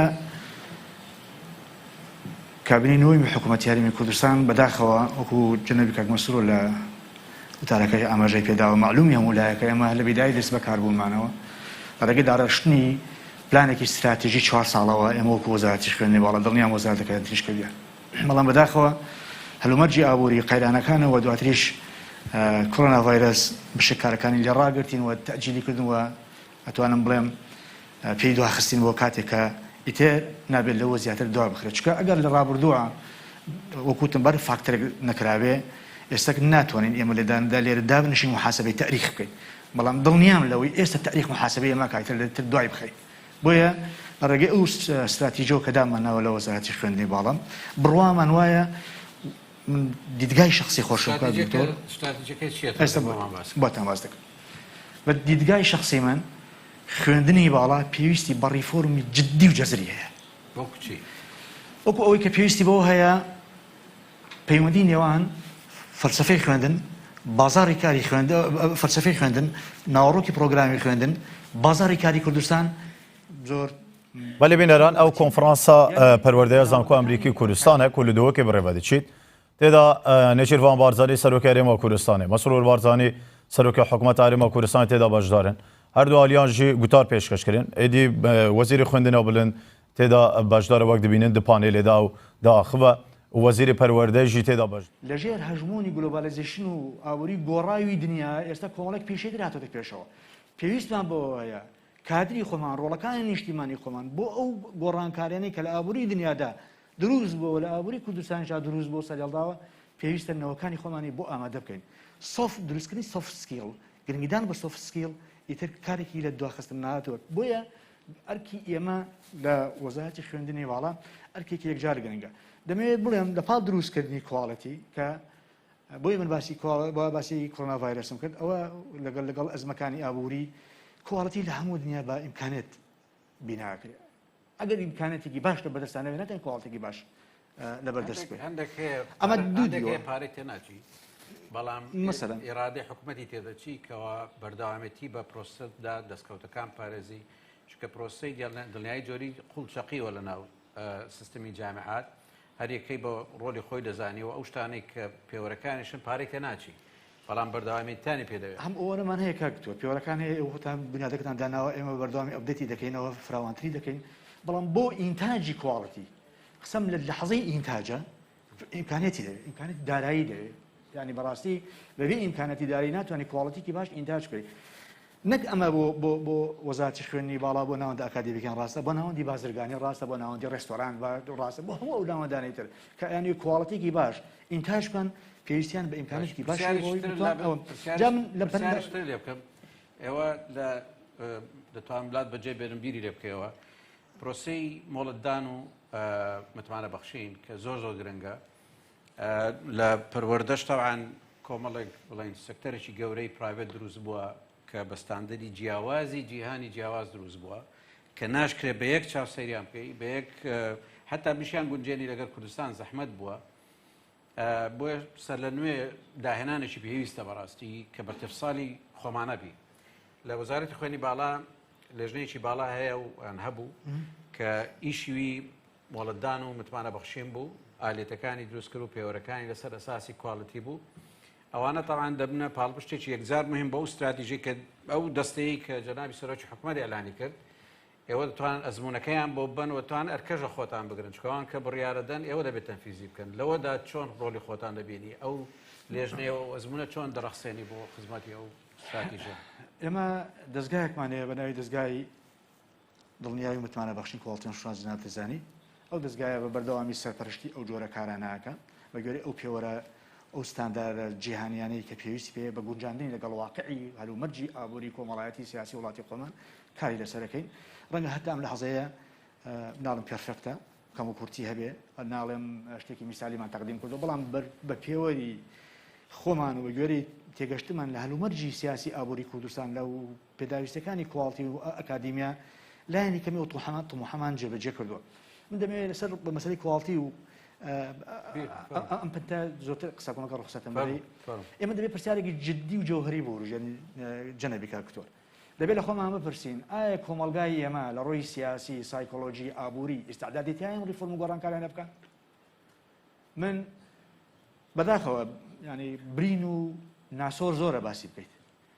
لەسەری پێش بە گەشتبینی و سێرەکە بەڵام باسی دەبێت من هەلومەرجەکە ببینم واقعی خۆمان سیر بکەم ئەمجا سەری داهاتوو کرد من لەوانم پیاوێکی پراگماتیکم لە ئیشکردنە زۆرتر بڕوان بە میسالیت نییە بڕوان بەوەی لەسەر واقع چێتوانانی جێبەجێ بکەین زۆر سیستەما دەم وڵاتە باسکرا جێبەجێ دەکرێت جێبەجێ نەکەن بە نەتیجەکەشی بە جۆرێک لە ناومێدی کەوتەوە ئێستا لەناو ئەم هەلومەرجە پێویستە بەر لەوەی دەست بۆ هەشتێک بین بەڕێی من پێویستە لە کۆمەلگای خۆمان بپرسین ئایا ئێمە ئیستعدادمانتیان گۆڕانکاریانە بکەین ئایا دەتوانین بیکەین ئەمانە وەڵامدانەوەی ئەم پرسیارانەمان دەکات سەر کەڵکەڵەی ئەوەی ئایا ئەمە ئەتوانین بەم ئیرادەیەکی بەهێز و بەچینی سیاسی و بینەوە ئەم گۆڕانکاریانەوە واقعی سیاسی لە هەرێمی کوردستان جناب دەزانی لە ئەلف و بۆیە تەدەخلاتی تێدایە هەتا ئەم دقیقەیە دەمەوێت بە جناب و بەڕێزانە بڵێم من شەرم دەکەم لە نووسایەکە دەبێ هەموو جا برسم قوتابی خوێندکات هەتا ئەم دقیقەیە شەرمی لێ دەکەم ئەوانە کاکە بەشەکە لەو گرفتانەیە نەخۆشیێکی ئەزەلیە لە ناو کەلتوری مەچەقیوە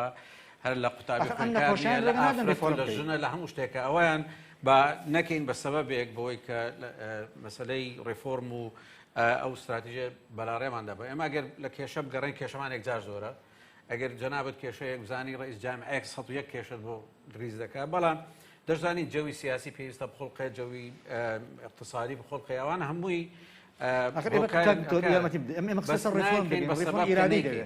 سەبەبی معقول نەدۆزینەوە بۆی نەیکەین نە مەسەڵ نەکردنی کاکتۆر من بەسەر تێگەشتن لە واقع لە هەناوی کێشەکانی خۆمان من عەرز دەکەم ئەو پۆتانشیاڵە شکە بن ئەو ئیرادە سیاسی هەیە ئێمە بتوانین گۆڕانکاریان بکەین یا ئەوێ ئەمانە جارێکتر کۆمەلگای ئێمە ناوەندە ئەکادیمیەکەمان تووشی ئەزمەیەکی تر بکەین من دەمەوێت واقعیانە سەری بارودۆخ بکەین واقعیانەشەوەیە هەلومەرجە خۆی بخوێنینەوە وەکو خۆی لێکدانەوەی بۆ بکەین ئیمکانەتی خۆمان لە بەرچاو بگرین ئیمکانەتی مادیمانە مرۆیمانە نازام چییە بۆی بتوانم کۆڵەتیان پامەکەت گەیشت ئێستا بە سوالێک بەجێ دێڵم ئەویش گۆڕینی قانونە چونکە یاسای خوێندی باڵای ئەساسی کە دروست بوو لە 2010 لە کتومت کۆپیەک بوو لە یاسایەکی 44 ساڵی 1970 سەردەمی عراقی کۆن کە بە وڵاتێکی مرکزیانەی کۆمۆنیستانە دروستکرا بوو لە ڕۆژی دەرچوونی قانونەکە ئەکسپایر بوو بۆ ئەو وەختیش نەدەگونجا بۆ ئێستاش ناگونجێ دوای ئەو قانونێکی بێکەلکتریش تەبەنیکرا لە ساڵی 2013 بۆ خوێندنی ئەهلی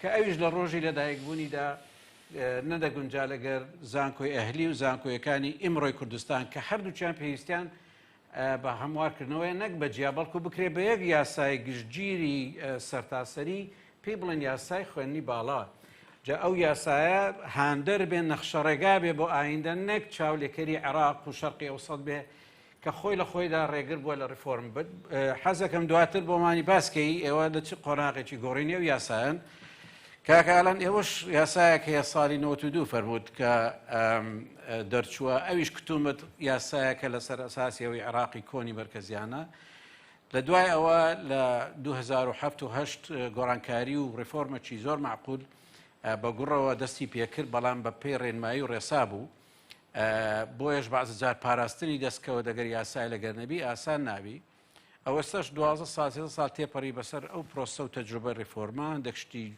جوانی بە دەرکەوت لە جیلەکاندا ڕەنجداوەتەوە هەندێک شتی شێ حتمەن دەستنیشانی ئێوە دەبێتەوە کەم و کوڕێکانی چۆن چاکەوەش بە یاسا دەبی یاسایەکەش دەنابێت ئیشاراتت بۆ کرد گوتیشت کەەوە بەشێکی مهمی علاقی بە کواڵەتیە بەڵام ئەو یاسایی ئێوە بۆ من باس کە چۆن نەخشەڕێگایە بۆ ئایندە چیت بۆ دەکا کە لە خزمەتی ئەو استراتیزیەش بێ یان کە استراتیژەکە دیت ڕەنگە چای پێدا بخشێنیەوە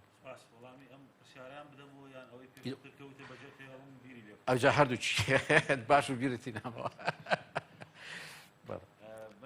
لە یاساکە دەست پێکەم ئێمە یاسایەکمان ئامادە کردووە وەکو جەنابی سەرۆکێرەم فەرمووی لە کابینەکانی پێشوش پرۆژە یاسا هەبووە کە حتا لیژنەکانی پەرلەمان سەفەری دەرەوەی وڵاتیشیان کردو بۆ سودوەرگرتن لەوانە و کاری بەرهەمداریان کردو ئێمە لەگەڵ دەستپێکی کابینەکە پرۆژە یاسایەک کە لەگەڵ بنەما پەروەردەیە جیهانیەکان بەڵام بۆ واقعی هەرێمی کوردستان و دیدێکی استراتیژی تیاوێ پرۆژە یاسایەکمان جارێک کە سەر لە نوێ نووسیوەتەوە ئەو پرۆژە یاسایە پرۆژە یاسایەکی تەفاسیلە فەلسەفەی پەروەردە و فێرکاری لە هەرێمی کوردستان دیاری کردووە و دیدگای حکومەتی لە ناو پرۆژە یاساکە بۆ پرۆسی پەروەردە و فێرکاری دروست کردووە چ تاچێکمانەوێت لە ئەو تاکانی کە جەنابی سەرۆکی هەرێم لە وتارەکەی ئاماژەی پێکرد چ زۆرێک لە تاکمانەوێت کە ئێمە لەو یاسایەوە بتوانین لە ناو پرۆسی پەروەردە بەرهەمی بێنین پرۆژە یاساکە بۆ یەکەمین جارە هەموو پێڕە و یاساکان لە هەرێمی کوردستان کۆکاتەوە هەرێمی کوردستان یاسای ژمارە 4 ساڵی 92 پەروەردەی هەیە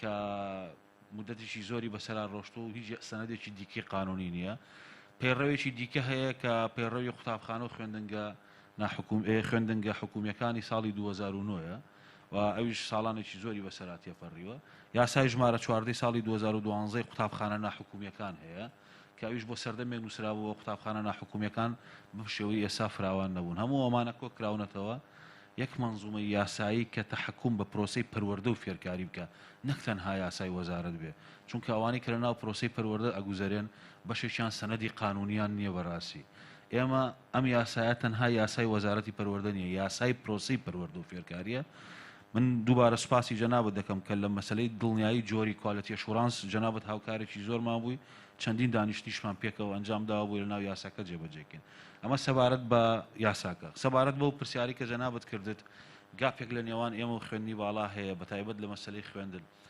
من دەمەوێت قسەکان بنیادنەر بن و هادف بن بۆی کە ئێمە چیمان لەم کۆنفرانساوێت چیمان لەو بەڕێزانەوێت کە تیمی تەکنیکی هەردوو لامانن لە وەزارەتی پەروەردە و خوێندنی باڵا بە هاوکاری زانکۆی ئەمریکی لە کوردستان بۆ ئەوەی کە بتوانین بە کۆمەڵێک ڕاستپاردەوە دەرچین بیکەینە نەخشەڕێک کە وەرچەرخانێک لە سیستمی پەروەردە دروستکەین هەموو وەڕێڕەکان بالە و لاوە بنادەبنێن ئەوانەی کە کۆمەلگا خەنە سەر ڕێگا ڕێبەرانی کۆمەلگا بڕیار بەدەسانن چارەنووسی کۆمەلگە دیارریەکەن بە جۆری کللتور و هەلومەرجە کۆمەڵایەتەکان وەی کە بڕیاری گونجاو بۆ خەڵک بدەن بە عەقڵی دەستە جەمعی خەڵک پرۆسەی پەروەردە بە تەنها بنیاد نانرێ من دەمەوێت ئەوە بڵم ئێمە چیمان لەم تاسک فۆرساوێ ئێمە ئەومان لەم تاسک فۆرساوێ یەکەم ئەم تاسک فۆرسا بیرێکی جدی بکاتەوە لە سیستمی وەرگرتن لە زانکۆکانی ئێمە سیستمێکی ڕقە سیستمێکە لەسەر ئەساسی دەرەجە قوتابی لەلای ئێمە تەخەڕوجەکات لە زانکۆ تەنها بە یەک پێوەوەرەژیرە پێوەری دەرەجەیە دەرەجە دەبێت پێوەرێک بێ بەڵام نابێ وەحید بێ دەبێت ڕئیسی بێ بەڵام با وەحید نەبێ دەبێت ئەم سیستمە فلێکسەبڵتر بێ دەبێت نەرمتر بێ بۆ ئەوەی کە بەشێک لە حەز و خولیای قوتابی ئێمە دەمانێت کارامەیی دروستکەین کارامەیە چۆن دروست دەکرێت کاتێک تۆ بە کەسێک دەڵێ تۆ بایی ئەوەی کە بچیتە کۆلێژی کوشتتوکاڵ بەڵام هیچ حەزێکی بۆ کوشتتوکاڵ نییە کارامەیە چۆن دروست دەکرێت تۆ بە کەسێک دەڵێ دەبێ بچیتە بەشی ڕاگەاندن بەڵام هیچ ئامادەسازیێکی بۆ بەشی ڕاگەاندنیانە قۆناغەکانی ئێمە ئەگەر کورتی کەمەوە لە لای جەنابەت قۆناغی پەیبردنە بە توانە شاراوایەکانی منداڵ و ئامادەسازکردنیەتی بۆ زانکۆ بۆ ئەوی تەرابوتێک هەبێ بەڵام دەبێت ئەلێرە گۆڕانکاریە بکەین زۆر جار ئێمە لەگەڵ وەزارەتی خوێندنی باڵا بەسپاسەوە هەنگاوی جددی و کاری پێکەوەیمان بەیەکەوەی هەیە بە تایبەتیش لەگەڵ جەنابی وەزیر دوو کۆنفرانسی جددیمان لەسەرم بابەتە کردووە زۆر جار دەڵێن ئێمە ئاوتپوتی ئێمە بۆ وەزارەتی خوێندنی باڵا وەزارەتی خوێندنی باڵا گلەیی لێ هەیە ئامادەساز نییە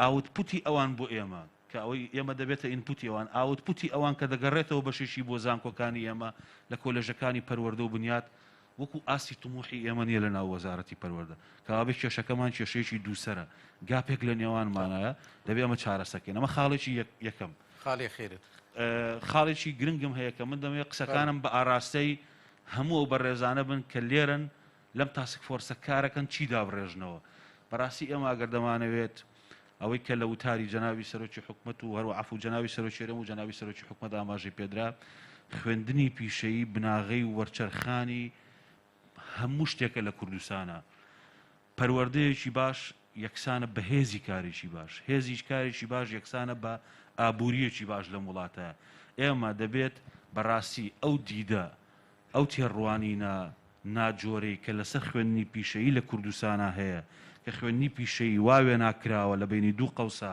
شوێنی قوتابیە تەمبەڵەکانە دەبێ بیگۆڕین خوێندنی پیشەیی شوێنی دروستکردنی کارامەیی مرۆڤە ئەمە فۆریۆمی 2015 کۆریای جنوبی تەشیری لێکاتەوە راپۆرتەکانی یونسکۆ تەشید لەوەکەنەوە کە دەبێت سیستمی پەروەردە لەگەڵ گەشەی بازار لەگە پێداویستەکانی بازاری کار لە وڵاتان بگونجێ بەڵام ئێمە ڕوبەڕووی تەحەدیاتی گەورە بووینەوە هەتەنها هەرێمی کوردستان نییە چەندین دەوڵەتی دیکە هەیە کە یەکەم پێشکەوتەکانی بازاری کار دوو پێشکەوتنی تەکنەلۆژیا عایقێکی گەوری لەگەڵ کەرتی پەروەردە دروست کردووە کە ناتوانێت خۆی لەگەڵا بگونجێنێ من داوام لەم تاسک فۆرسە ئەوەیە خوێندنی پیشەیی بکەنە ئەولەویەت گۆڕینی بنەماکانی وەرگرتن لە زانکۆکان بکەنە ئەولەویەت و خاڵێکی دیکە کە زۆر زۆر گرنگە ئێمە پێویستمان بە وەرچەرخانێکە لە کۆی پرۆسی سیستمی خوێندن و فێرکاری لە وڵاتی ئێمە ئەوی ژەوەیە ئیدی بەسە قوتابی بەس تەڵقیم بدرێ قوتابی دەبێت فێری کارامەیی بکرێ فێربوونی کارامەیەکان دەبێت ئیقرارکەین ئێمە هەڵەیەکی گەورەمان کردووە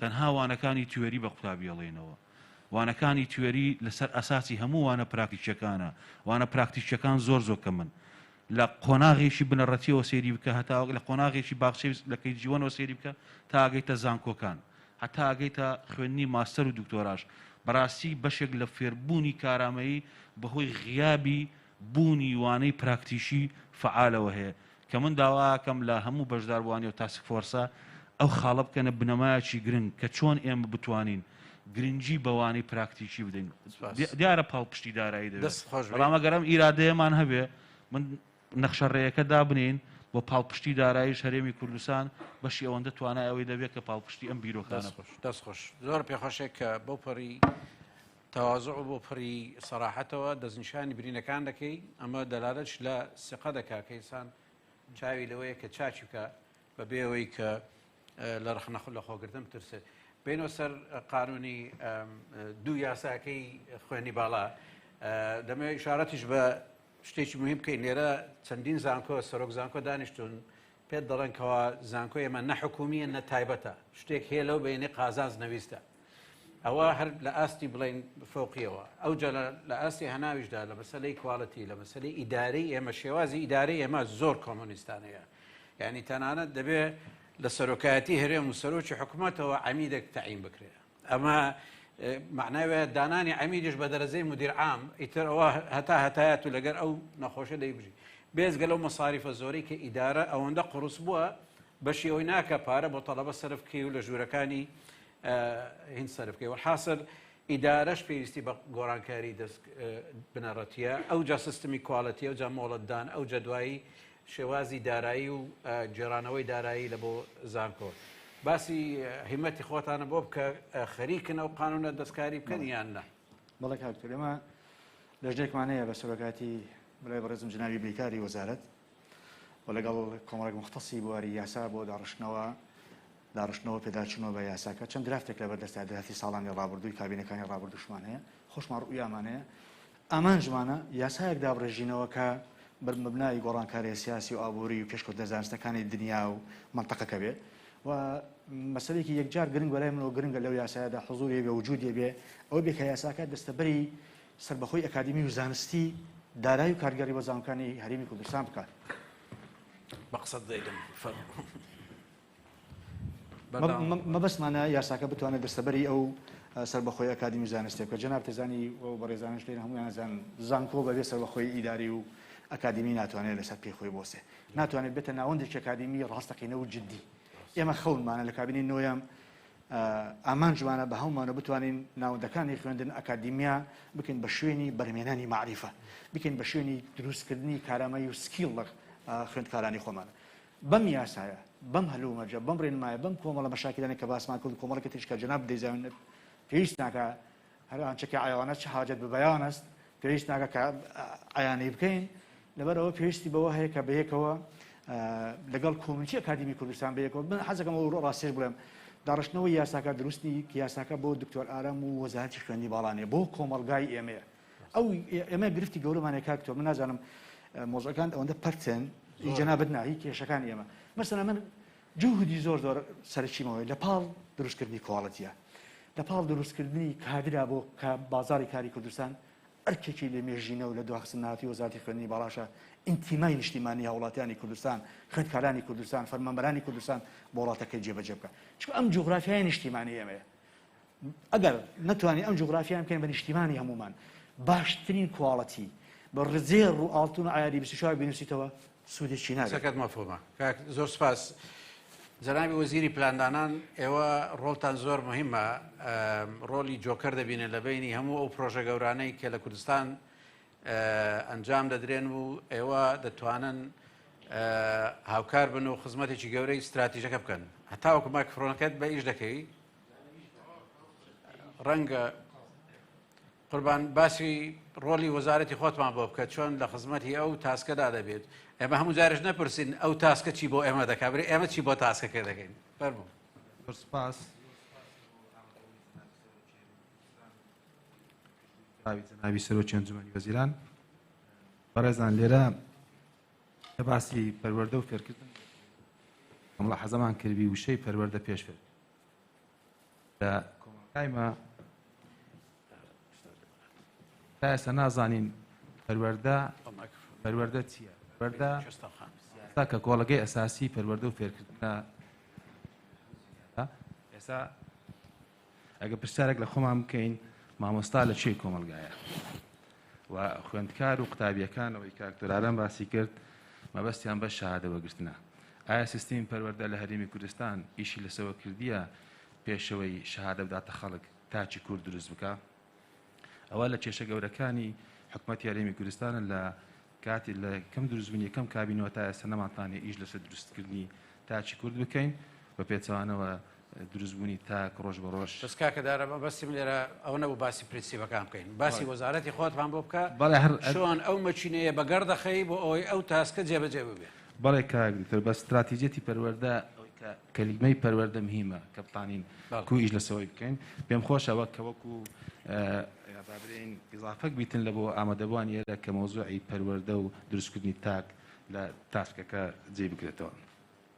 ئەمە وەکو وەزارەتی پلاندانان وەکو لە کارنامەی نوێمی کابینە نوێمی حکوومەتی هەرێمی کوردستان پێمان وا بۆ پێشتر تەنسیقێک نەبووە لە بینی وەزارەتی هەماهەنگی تەواو نەبووە لەوانی هەبوو بەس تەواو نەبووە لە بینی وەزارەتی پەروەردە و وەزارەتی خوێندنی باڵا و هەروەها لە وەزارەتی خوێندنی باڵا لەگەر پێداویستی حکوومەت و بازاری کار ئەوەی کە باز دەکەم لە وەزارەتی پەروەردەوە دەست پێ بکەینەوەی کە هەمومان ئیشارەتمان پێدا مۆزوعی خوێندنی پیشەییە خوێندنی پێشەیی یەک لەو خوێندانەیە کە زۆر لە کوردستانی هەمار کرایە کە وای کردیە خەڵکی پیشەییمان نەبیتن. ئەو تەنسیقەی کە باسی خوێندنی وەزارەتی خوێندنی باڵاش بکەین لەگەر پێداویستی حکوومەت و بازاری کار ئەوە یەک لە ئەولویەتی کاری وەزارەتەکەمانە کە بتوانین دەستی کار و بازاری کار و کەرتی تایبەت ڕێک بخەینەوە بە ژێرەی پێداویستەکانی حکوومەت و کەرتی تایبەت لە وەزارەتی خوێندنی باڵا.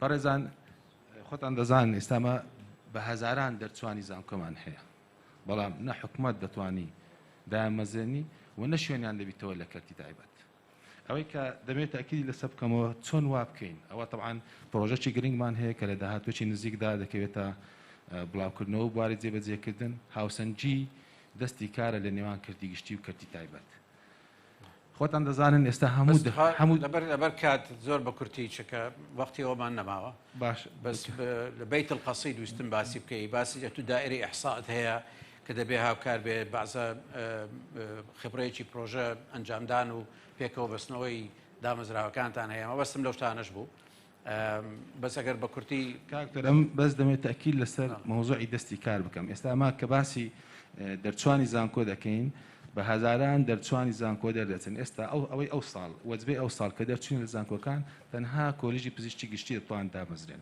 ئەوەش لەبەر چیە لەبەرەوەی حکومەت ناتوانانی ئیستیعابی زیاتری دامەزراندن بکە هەدەفەکەیمە ئەوەیە کە بتوانین لە کەرتی تایبەت زۆرترین دەرچوانی زانکۆ و پەیمانگاکان زۆرترین خاوەن پیشەکان شوێنیان بکرێتەوە ئەوەی کە باسم کرد هاوسەنجیە غیابی قانونەکە کە تەنزیمی وڵا کاکتۆرگە مەجارم لێ دوو دقیقە ئەو مۆزوعە تەنزیمی ئەخە جەنابەت بۆ ئەو مداخەلەیە و نامێ درێژە بەهیم بدەین بەڵام باسی کارت کردەمەوێت چێستانخانە دوو قسەی باسی کارمان بە هاوسەنجی بە هاوبەشی لە وەزارەتی کار و باری کۆمەڵایەتی چێستانخان دەزانی ئێمە لە ڕێگەی ئەنجومەنی وەزیرانەوە تەکلیف کراینە کە ئەو پرۆژەیە ئامادە بکەین و پرۆژەکەش طبعاً بە تەنسیق لەگە خوشتی بەڕێزم چێستانخانە لە هەفتەی ڕابردوو پێشتریش چەند کۆبنەوەکمان کردیە دانانی سیستمەکە کە بتوانین هاوسەنجی بکەین لە نێوان کەرتی گشتی و کەرتی تایبەت هەموو خەڵک نییە بە دەرچوان و بە خاوەن پیشەکان ئیلا بیانەوێت لە کەرتی گشتی لە حکومەت دابمەزرێن ئەوەش بەوەی کە ئەو حقوق و ئیمتیاز ئەو ماف و ئەرک و ئیمتیازاتانەی کە لە کەرتی گشتی هەبی گوازینەوە کەرتی تایبەت هەتا خەڵک زیاتر ڕوو لە کەرتی تایبەت بکە خۆتان دەزانن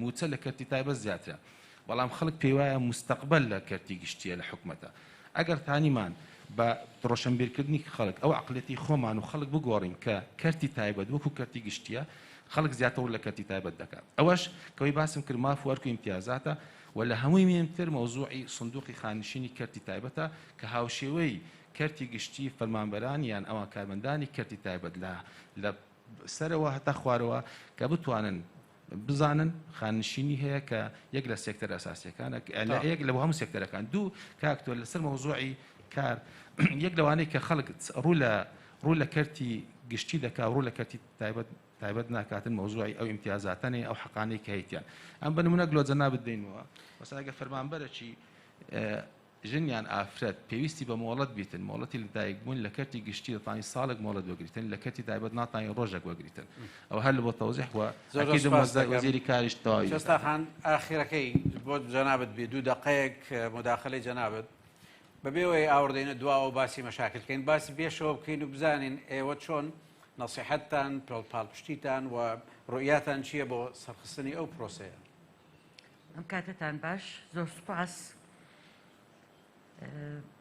دیارە ئەم بابەتە بابەتێکی گرنگە بە تایبەتی چۆنێتی گونجاندنی یاساکان بە تایبەتی یاسای وەزارەتی خوێندنی باڵا و ئەوەی دکتۆر ئالان باسی کرد لە داهاتووە شێوازی وەرگرتنی خوێنکار و ضرورەتی ئەو کۆلێژ و بەشانەی کە ئەبێ کاری لەسەر بکەین بۆ ئایندە بە تایبەتی پیشەییەکان ئەمە بابەتێکی زۆر گرنگە کە هەموو ئەو بەڕێزانە جەختیان لەسەر کردەوە کە دەچوانێکی زۆر هەیە نە لە کەرتی گشتی نە لە کەرتی تایبەت ناتوانن کار بکەن بۆیە پەرەپێدان بە خوێندنی پیشەیی ئەمە ئەبێتە ئەوەی کە کار بۆ گەنجەکانمان بدۆزینەوە و ئەوش کە دکتۆر دارا باسی کرد مەسەلەی یاساکان و یاسای کار و هەمواری یاسای خانەنشین هەموویشمان لەسەر کردووە بەدەر لەمە بابەتێکی کەی گرنگ هەیە کە بێ وەزارەتی پەروەردە ئیش لەسەر پەروەردەی تایبەت بکات بۆ خاوەن پێداویستی تایبەت کە بەڕاستی لەمە بۆشایەکی زۆر گەورەمان هەیە لە هەرێمی کوردستان زۆر سپاس تەواو قسەت بەڵێ گەلێک سپاس بەوە کۆتایی دێنین زۆر سپاسی کاگالان و کاگاران دەکەم بەخوای هەنچ قسەی خیر کرا بەڵام فەرموو بە ئەو لەت لە نەمینێ زۆر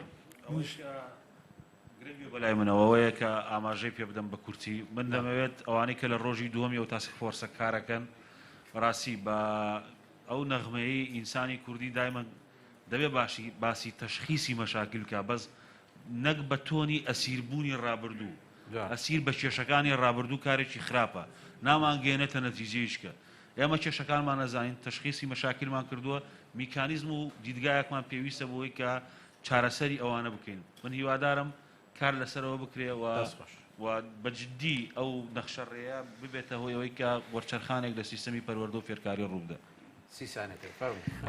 زۆر سپاس وەڵام منیش هیوادارم ئەم کۆنفرانسا بتوانێت بیپەرژێتە سەرەوەی کە ئەمە گرفتی زۆرمانێت دوو گرفتی زۆر سەرەکی هەیە من بە پرۆژێکیشی دەمە برادران و نوێنەرەکانی خۆشمان لە تاسک فۆرسەکە سبەینێ بەردەوام لە ئەوە دەبن و هیوادارم بتوانم مشارەکەی جدی بکەین بۆ دەوڵەمەندکردنیەوە گرفتی گەورەمان ئەدوشێن سیستەمە لە زانکۆکان هەرێمی کوردستان سیستەمی وەرگرتنە قوبوڵی وەرگرتن قوبوڵی مرکزی ئەم سیستەمە جەناب دەزانی معلومی هەموو لایەکە تەنها یەک پێوەڕە چاوکە پێوەری تێکڕانمرەی پۆلی دوانزەیە ئەم سیستەمە ڕێچکەی خوێندن باگراوند توانە ڕاستەقینەکانی داهێنانی خوێندکارە لە قوتابیان لە بەرچاو ناگرێت پێویستێکی لە دواخستن ناتوە ئەم سیستەمە پێویستە بگۆڕدرێت هەتا ئەم سیستەمە نەگۆڕین ناتوانین دڵخۆش بین بۆی هیچ ڕیفۆرمێک لە کوردستانە لە سەکتەری خوێندنی باڵا ئەتوانێت جێگە بگرێت گاپێکی یەکجار زۆر هەیە لە نێوان ئەو سکیڵانەی ئەو کارامەیانی کە لەناو پەروەردە دروستەگرن بۆ ئۆتۆماتیکی دێنە ناو وەزارەتی خوێندنی باڵا چ ناو زانکۆکان گرفتی هەرە گەورە ئەگەر سیسان هەیە کەشم بێتەوە قسە سەر ئەمە بکەم چکە مەسەلێکی جەوهەریە ئێمە لە وڵاتە پێشکەوتوەکانی دنیا هەموو ئەزانین خوێندکار کە هێتە زانکۆکان ئەبێ پێوەری زانکۆکان هەبێ من بە هەمان پێوەری تەربیەتە لای ئێمە بۆیە ناتوانێت سکیڵ و کارامەیە دروستکە بۆیە ئێمە بیرمان لەوە کردوێتەوە هیوادارم سبێنی لەم پرۆژەیەش باز بکرێت کە تاقیکردنەوەکی نیشتیمانیمان هەبێ وەکو کۆنکور مەسەلەن چیمان ئەوێ پرسیار لە خۆمان بکەین ئەو ساڵی خوێندن ناوەندە ئاکادیمیەکانی ئێمە بە تەنسیق لەگەڵ وەزارەتی پەروەردە چیمانەوێ چ جۆرە کوواڵتێکمانە چ جۆرە کادرێکمانەوێ وە فراوانکردنی کاک دکتۆر فراوانکردنی مەساحەی خوێندنی پیشەیی هەروەها خوێندنی تایبەت نابێت ترسمان لێ هەبێ ئەو سەرمایەدارە نیشتیمانیانەی کە لە ناوەندەکانی خوێندنی وڵاتی ئێمە لە تەنها چیان لە ڕبحی مادی نیە ئەوانە پشتگیری بکەین بۆی بتوانین مەساحەتی خوێندنی پیشەی لە هەرێمی کوردستانە بە حکومی و بە ئەوگەتریەوە جێبەجێ بکەین کاک دکتۆر قسەی ئەخیرم ئەوەیە قسەیان ئەمە زۆر زەڕورە کارتی گشتی کاک دکتۆر کارتی گشتی زانکۆکانی حکومی بارگرانێکی یەکجار گەورەی قسە سەر حکوومەت لە دنیای مۆدێرنا ئەمانە ئەبێ سەرف بەخۆ بن و لە جێگەی تر بن ئینشاڵڵا بتوانین زۆر سپاسان دەکەم بۆ سەبرتان لەگەر ئێمە و بۆ بەشداری ئێوە بۆ ڕێزانەی قسەیان کرد بۆ جامی ئەمریکی گشتتر زۆر سپاس.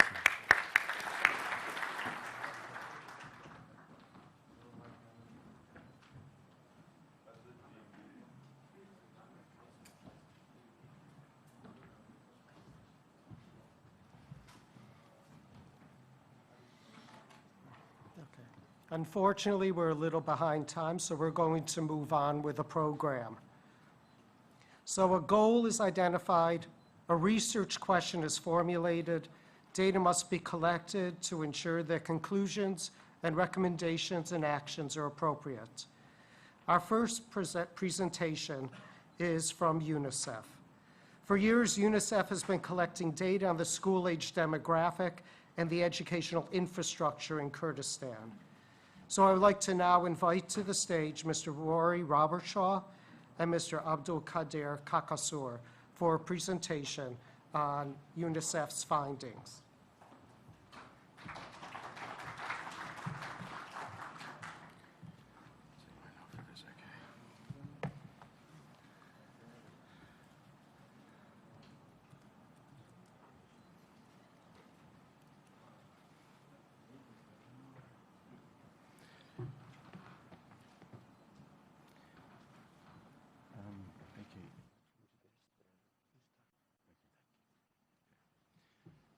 Good morning, ladies and gentlemen. Firstly, I'd like to recognize the honourable guests with us today, President and the Prime Minister of the Kurdistan region, the Ministers of Higher Education and Education, the representative of UNICEF in Iraq, and many distinguished colleagues. My name is Rory Robertshaw. I'm joined with Abdul Qadir, and we're going to talk a little bit about data and what data is telling us about the education system and the education outcomes in the Kurdistan region. To do this, I'm going to tell a little bit about my own personal story, my own personal education journey, to try and bring us back down to the reality that when we talk about data, actually what we're talking about is individuals, about individual human beings. And we have to think, as we think about how we want to transform the system in the Kurdistan region, what does that mean about how we respond at that more individualized level of need? The presentation today, it's a very visual presentation, and unfortunately the screen is quite small, so we'll try and do our best if you're struggling to see it at the back to talk you through. It's not rich in words. In fact, there are very few words at all, and actually this is something that is a kind of presentational trick that will be revealed in a moment. To begin with, I'm going to hand over to my colleague Abdulkader, who will talk us through the beginning of the presentation. Thank you so much. I would like to acknowledge that we were a little bit unclear about what we present here. But what we have seen from the Excellencies Prime Minister and President, we are really encouraged to mention the problems and also to solve the problem, because what you have created, the environment for discussion and transparent discussion, helped us actually to clearly highlight the problems and also to propose solutions, because we have solutions for every problem, because we don't mention only the problems, we have solutions for everyone. So as Rory mentioned, the data is not a mathematical figures. So there are human beings behind this data.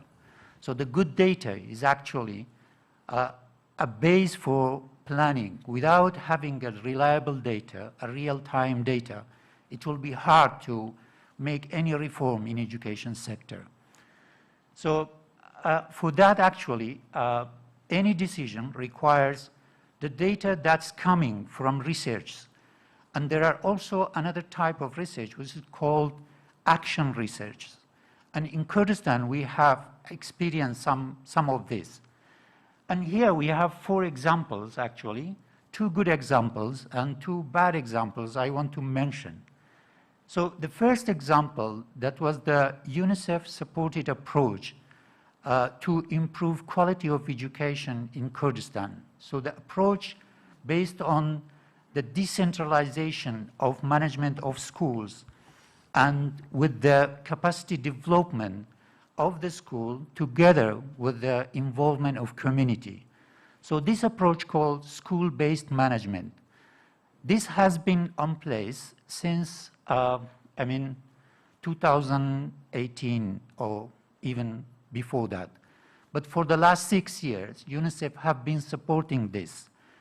And this initiative started with 6 studies conducted by an international firm. So the studies are really saying that without having decentralization in the school management and without having democratization at the school level, with the involvement of community, it would be hard to improve quality of education. So for the last 6 years, UNICEF have been supporting this and giving block grants, funding to the schools, and also develop the capacity of the school management. They formed a committee, they call it School Management Committee. The committee consists of the community and the school management together.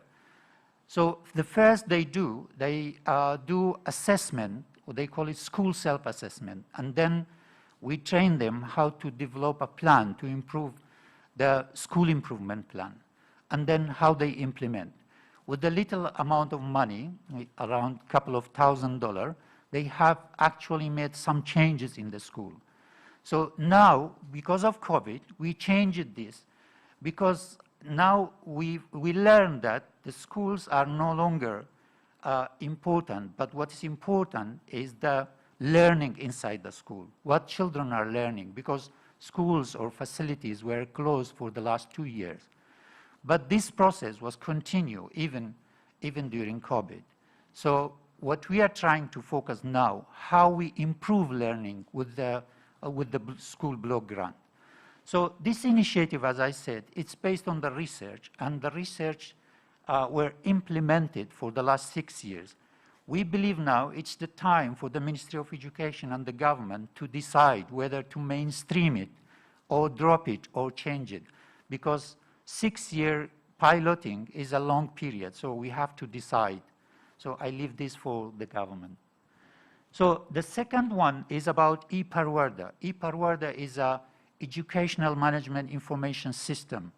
It's locally developed, and this is the good thing that this is representing KRG needs.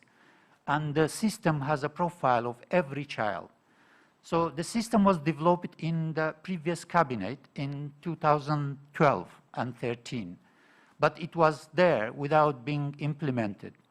In 2015 and 16 school year, we supported the system to be piloted in 255 schools. And then actually this initiative attracted the government to allocate more than $2 million to connect 4,000 schools, which was really appreciated.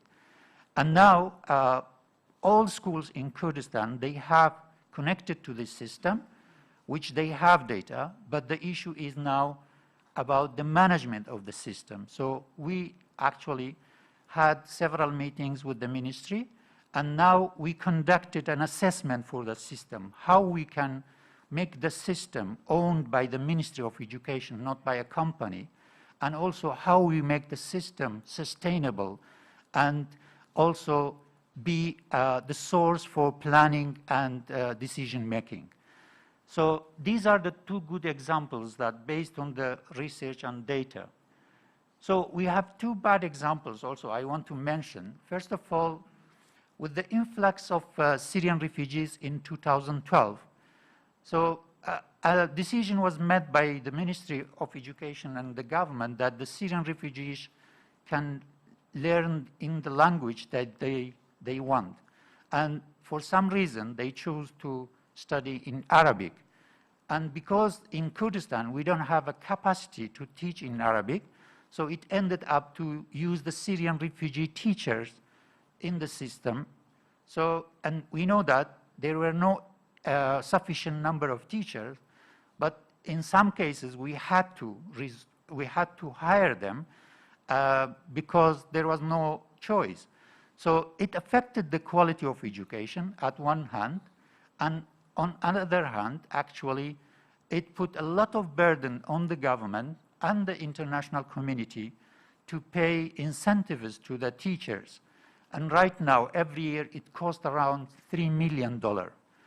So in 2018, the Unicef and Education Cluster actually supposed to the Ministry of Education to have an integration policy and supported the Ministry of Education to develop the integration policy so that every Syrian refugee can go to any school in Kurdistan and they learn in the language that they chose to be.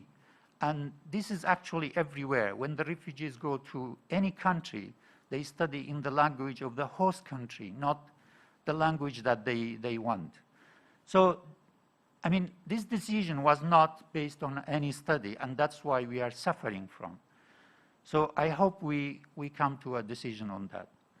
So the other point, sorry, I can't see from here. Yeah. Another initiative in 2015, it has been a decision to study math and science in English.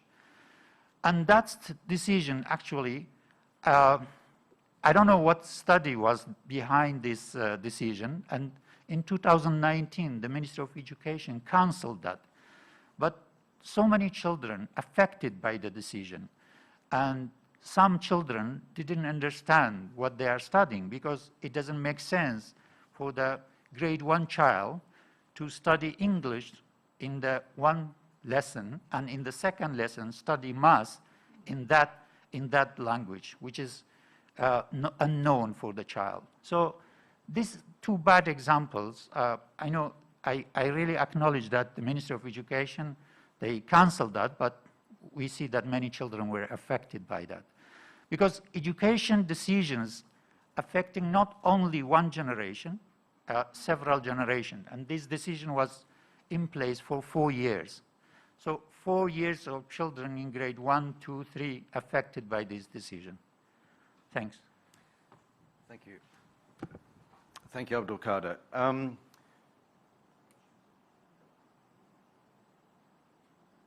Sorry, this is also yours. Yeah. So in UNICEF, UNICEF actually famous with a survey called MIX. MIX, an abbreviation, stands for Multiple Cluster Indicator Survey. It's a household survey. First, it was conducted once every 5 years, but because of the need, this duration was shortened to 3 years. So this household survey is all sectors, not only education, but in 2018, we decided to, UNICEF decided to do analysis of mixed data, not only the data. So they called Mixed Eagle, analysis of education data. So in 2012, we produced a fact sheet together with the Ministry of Education, because there was a workshop in 2018 to analyze the data in Thailand, and Ministry of Education and Ministry of Planning were participated in that workshop. So now we have analyzed data for the Mix 6, which is conducted in 2018. But I would like to mention that Mix survey is one of the famous survey in UNICEF. First, it started in 1995, and so far, Kurdistan government participated in 4 rounds of mix. However, globally, there are 6 rounds of mix. But mix actually has a lot of indicators. Globally, there have been 330 surveys in 100 or more than 115 countries. So this is show the importance of this survey. Many countries, many organizations depend on the result of the survey. And also the monitoring of sustainable development goals rely on the mixed data and mixed results. And the good thing about mix is conducted by the government itself. So UNICEF developed the capacity of the government, and the Ministry of Planning and Ministry of Health are the leader for conducting mix. The last mix was conducted in 2018, and the results actually is very good in some indicators, and some indicators need a lot of work. So Rory will show us some examples on the mixed results. Rory? Thank you very much, Abdulkader. So before I get into the data, I want to, as I said, tell you a little bit about my story. For those of you who don't know me, I've been working in Kurdistan and in Iraq more broadly for 5 years now. Actually, I see many familiar faces. So today I'm going to tell a little bit about my story that may be a little bit shocking. So I'm going out on a little bit of a limb, but I'm doing it for a purpose, and the purpose is that I want us to reflect on the needs of different young people in our education system. And what I'm really referring to are matters of diversity. So my story is one small part of diversity. It's about the way different minds are wired and think, but diversity has multiple facets. So you can think about diversity in terms of ethnicity, in terms of gender, in terms of economic background. There are so many different components to diversity. And we need a system that can respond to all of that wonderful mix that makes human beings what we are. I'd also say that in 5 years of spending time in Kurdistan, I've grown to love this place. I really love Kurdistan. But my confession to you is about something that I hate, or I hated, is probably fairer to say. Because when I was at school, I hated school. School was a terrible thing for me. I had a horrible experience in my early education years. That was me. Well, it wasn't, that's not actually me, but that's how I was treated at school. At the age of 8, I couldn't read properly. I could not open a book and read it. I had a difficulty, which seems rather strange now that I'm the Chief of Education for Unicef and I'm talking today in front of prime ministers and presidents. I mean, how do you square that? It's a very strange phenomenon, really. So when I was at primary school, because I couldn't read, my punishment was I had to sit underneath my school desk when my other colleagues got to read. So the punishment was actually to stop me reading. And this goes back a very long way. This goes back hundreds of years. So this hat, you see this conical hat, it says dunce on it. And dunce meant somebody that was stupid. But the name dunce comes from a philosopher. Several hundred years ago, a Scottish philosopher, his surname was Dunce. And he was a thinker, he was a scientist, I suppose, back in the days when maybe science wasn't so developed. And he thought by wearing a hat like this, it would stimulate the brain function and help slow learners learn more quickly. But it became ingrained, not only in my country, in the UK, but across Europe, in the United States. And I know this sort of practice is very common all over the world. My colleague Fabio, who's sitting in the back, in his school history, this was still happening, the actual wearing of this hat to shame children that weren't doing very well. So there's a little, a bit of the history. And what sits behind my story is that I'm dyslexic. It means I have a problem, the way my brain is wired, it makes the challenge of reading very difficult. And we often focus, for people who are dyslexic, we focus on the problem. But actually, dyslexic people, forgive me for saying this because I'm reflecting on myself, they have other skills. They have some really important gifts.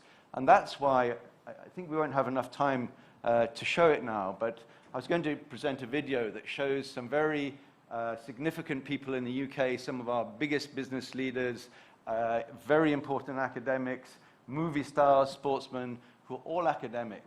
They may not have had the gift of being able to read easily, but they have many other characteristics, the way that they can visualize information, they can communicate, and other things. So that's my story. But as I said, diversity has many hats. And I want us to think, before we get into the presentation of the data, about a child like me, perhaps. So on the screen now, you can see the little town of Bagheera. It's about an hour and a half drive from dehōk. And it's a town that I spent some time. We helped train women in agricultural production skills through a 6-month training program. This is the UN I'm talking about. And worked with the local authorities, including the Governor's Office and the Ministry of Education, to establish a farmers' market where the women were able to sell their produce. And I believe it's just reopening after being closed for some time due to COVID. But I want you to imagine a child. Those red places are the local schools in Bagheera. I want you to imagine a child from Bagheera, bearing in mind the characteristics of that part of the country. You will know it's in a more rural area. The people living in the surrounding villages are generally poor. The lower economic indicators are from a place like this. So when we think about the data in a moment, I want you to keep coming back to that child that you're imagining at the moment in your head. And again, perhaps it's a child like me that not necessarily the traditional forms of learning are the way that's going to best support that child. So the flip side of diversity, I would argue, is inclusion. So how do we make space in our education system for that huge range of differences that I'm talking about? And again, I think this is one of the messages I want to take through the day, is that inclusion, thinking about inclusion, has to be central to this new conversation we're having. How do we make sure that all children are able to participate in education, to learn, and go on to live productive, fulfilling lives? This is the video. We're not going to play it now, so hopefully, there we go. So on to the data. So a lot of this data is from Mix 6 that Abdulkader talked about, and it's also from the Mix Eagle, which is this product that we produced with the Ministry of Education as a visual guide to data. And the first thing is about completion rates. So completion rates compare the number of children at a particular age and see how many of them passed that level of education. That's a very poor summary of actually what's a fairly complex educational measure. But this graph here, if you look at the light blue line in the middle, it shows the completion rates in Iraq as a whole at primary, lower secondary, and upper secondary level. So at primary level, 76% of children complete their primary education. If you flip that the other way around, if my maths holds up, that's 24% that don't complete primary education. That's not too bad. In fact, we know that increasingly children do attend primary school, but this is about whether they complete it. So we're seeing that some children are falling out even in the primary level. But what is more depressing is that when you get to lower secondary, it drops to 50%. Only 50% of our children complete lower secondary, and by upper secondary, it's down to 34%. So already I think that's quite a sobering statistic, because primary builds certain levels of skills and knowledge, and secondary produces different types of skills and knowledge. In secondary level, we're preparing young people for future lives in economy, in adulthood. In primary, we're building some of the foundation blocks, but we're not managing to complete that journey. If you also look at the differences between the lines, the top line, it is for the richest families, the richest 20% of families in Iraq and Kurdistan. And the bottom line are the poorest. And the gap between those is the difference. So if you're from a rich family, 93% chance that your child will complete primary education. But if you're from a poor family, it's only 50%, 54%. Now, why should it be that because I'm lucky enough to be born in a wealthy family, that my life chances are going to be so much better than the child that's born in the poorest 20% of society? You can also see there the difference between urban and rural. If you live in a city, chances are you're going to complete more schooling than if you live in a rural area. So thinking back to our child in Bagheera, which of these numbers is going to reflect the likelihood of that child completing their school? Over here, we have the graphs for the Kurdistan region in comparison with federal Iraq. And the first thing you see is that Kurdistan is doing considerably better on both. This is, I think we have primary here and secondary on the bottom. So there's as much as 15 or almost 20% differential between the performance of the education system in this region compared to federal system as a whole. So that's certainly something we need to give credit to, but it's not to say that there isn't still an awful lot to do. So even in Kurdistan, the completion rate in secondary, although it's 46%, certainly much better than the national average, still I think we can do better together. You can also see that the completion rate depends on geography. So if you look at the three governorates of Kurdistan, you'll see that this is upper secondary completion rates. You'll see that, again, there's differences just as you move across the Kurdistan region.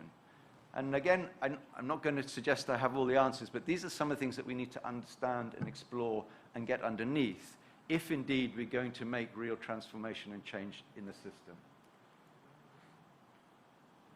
The next thing, when I asked you to think about that child in Bagheera, I wonder of how many of you thought about a boy child. and how many of you thought about a girl child?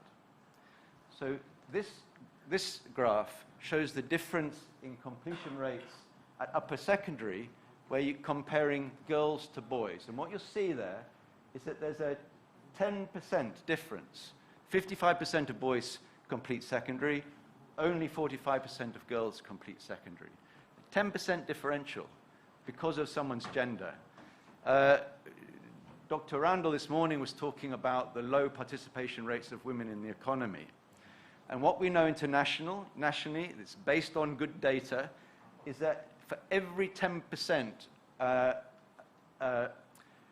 every 10% increase in this rate for girls creates a 3% increase on national GDP. So if you're one of the people steering this economy, and you know, economic planners would do anything to get a 3% increase on their GDP rates. But I'm telling you, all you need to do is close the gap between girls and boys. I'm not saying that we need to hit those 90% even. Just that 10% for girls, to make it 55 like boys, will give you a 3% increase on your gross domestic product. So it's an economic reason why we need to think about girls more seriously. I think there are many other reasons as well, but that's one that I'm offering you today. Early childhood education. This graph is not particularly helpful because it focuses on children aged 3 and 4. What it shows is that very few children of that age in Iraq as a whole are experiencing early childhood education programs. When you take age 5, you see that that jumps quite a lot. And in fact, again, Kurdistan is leading, and as much as 23% from memory, 27%, sorry, Abdulkader. So 23% of children attend the year pre-primary, which is very positive. But if you look again at this measure globally, of the 50, 60, 70 countries that have taken part in the mixed studies, Iraq as a whole is very much near the bottom. And some very poor countries are investing very heavily in early education. Why is that? Well, there's a number of reasons. One is it's the most efficient way of, efficient as in cost-effective way of generating education, positive education outcomes by the age children mature through secondary school. So for every cent that you invest in early education will give you a much bigger premium than money that you invest in primary or in secondary. So that's one reason. There are also many others. Early childhood education, it's not just about education, it's more in a framework around a nurturing, caring environment. And we develop, we improve the nutrition, the health, and some of the softer skills of children in that really critical stage. Here's a very interesting study that was done by Unicef globally. And it's about effective practices to increase access and learning. This is generally through the education system. They looked at many, actually this is a small reflection of a vast number of different education strategies. And they've considered what has had the biggest outcome on learning. And right at the very top, this one here, which shows a 25% impact on learning, is early childhood education. Don't get me wrong, none of these things are frowned upon. All of these strategies are positive. But if you want a really big impact, think about those early years. I'll just run down, you probably can't see. So the second one is building a new school in a village. The third one, which you were referring to earlier, is about mother tongue instruction and how important that is. Below that is teaching methods, improving pedagogical skills of teachers. Community-based models. This is about like the school-based management system Abdulkader was talking about. These are all good strategies, but the one that has the biggest impact on learning is early childhood. The pre-primary school, getting children prepared for when they enter primary school. It's very, very important. Sure. Rory mentioned very important issue, which is the kindergarten or early childhood education. So it's an issue in Iraq and Kurdistan. In Kurdistan, more than half of children, when they go to grade 1, they have never been in KG. So we know that it's hard for the government to have kindergarten in every community or every village. It's very expensive, but there are also alternative ways. So we have to shift our mind from the building to the services. So from facility to the provision of services. So we don't need to have kindergarten in every village and every community. So we need to focus on how we provide this service to children. And in the past, I heard the Ministry of Education were discussing an idea to have grade 0 added to the, primary education. This is a good initiative if it is, the environment allow for this, because once it's annexed to the primary, it will be mandatory. So every child, when go to the school, they have to go to grade 0. So this is one of the options. There are also alternative ways. For example, in the existing schools, you can have 1 classroom or 2 classrooms for kindergarten. So there are other ways, for example, community-based center. So in the community, and we have examples of this in Kurdistan, where the community has a space, and that space could be converted to kindergarten. And the last one is actually, we are proposing to the Ministry of Education is a home-based, especially for the villages. So one of the, for example, a female in the community can convert one of the houses or maybe one room in the houses to a kindergarten. Not exactly as the kindergarten in the urban area, but with the standards in that village. So the reason is actually preparation for the primary education. So this is called school readiness, and this is the indicator. So we need to prepare the child for the school. And as Rory mentioned, this is the best strategy to improve quality of education. Thanks, Rory. Yeah. For the out of school, sorry, we cannot present this graph, it's here, but I want to say that, as Rory mentioned, for the completion, it's the other way around for the out-of-school children. In Iraq and Kurdistan, we have out-of-school children starting from primary. So in the primary, in Kurdistan, we have around 3.5% children who are in the age of primary school age, they are out of school. When it goes to the intermediate, although in Kurdistan we have basic school, which is starting from grade 1 to 9, so we can say from grade 7 to 9, the percentage becomes double. It's 7%. But the most interesting is actually girls is 15%. So more girls are, double girls are out of school than boys. And this is the point that Rory was trying to focus on. So we need to focus on girls' education in Kurdistan. And also when we go to higher education, in upper secondary, the situation became stable. So the girls who continue, grade 7 to 9, they continue higher, upper secondary, so what's called preparatory school. So it means that the grade 7 to 9 is very critical for girls. So we have to focus on that particular grades and how we encourage them to continue. So once they continue for even maybe higher education. Thank you. Thank you. We're running out of time, and I'm getting signals from my colleagues that we need to move forward more quickly so people can move on to the next stage. So I'm going to run through very quickly some key points. In Iraq, in the Kurdistan region, too many children repeat school grades. If you look particularly at grade 9 and grade 12, these are the examination years. Children, very high percentages, repeat the year.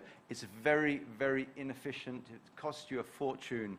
We need to get the system right before that so kids are not having to repeat. You'll save money and you can reinvest that in your system.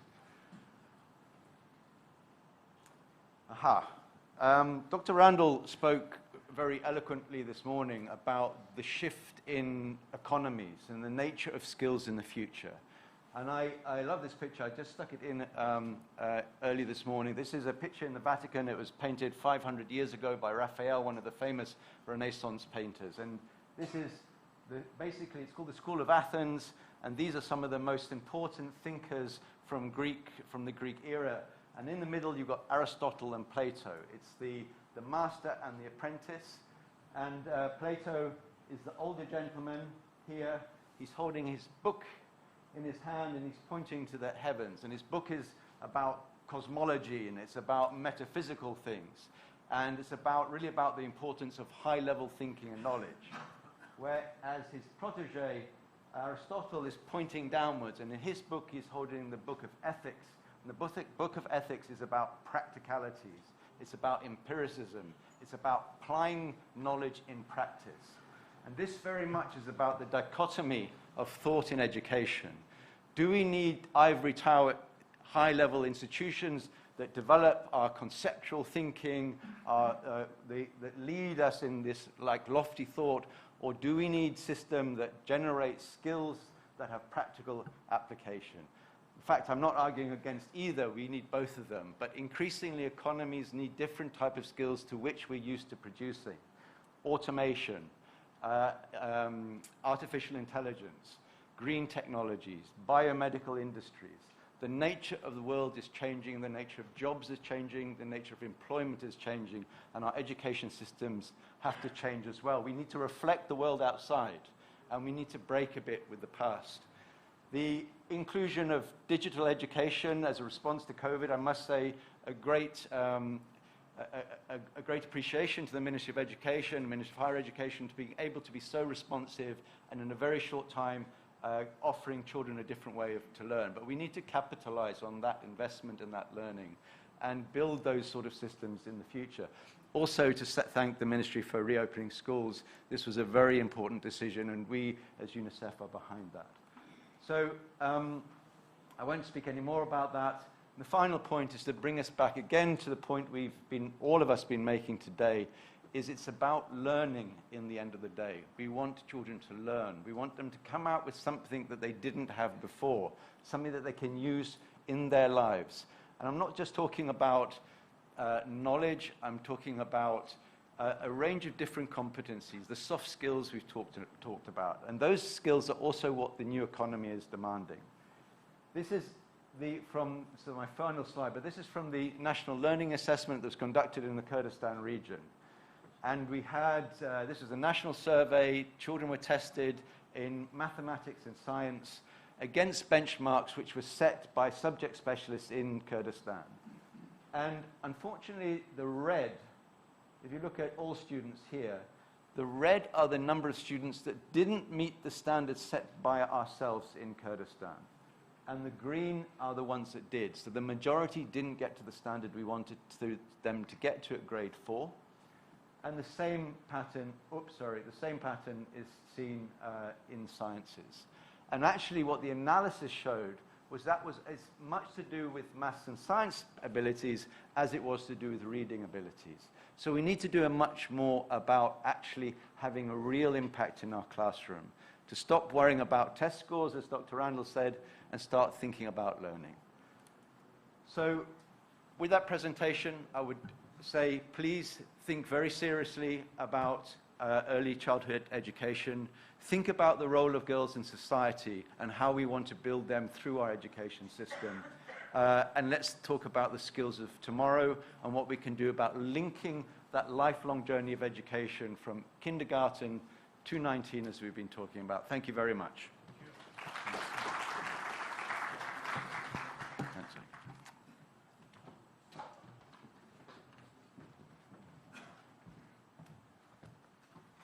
So, thank you very much.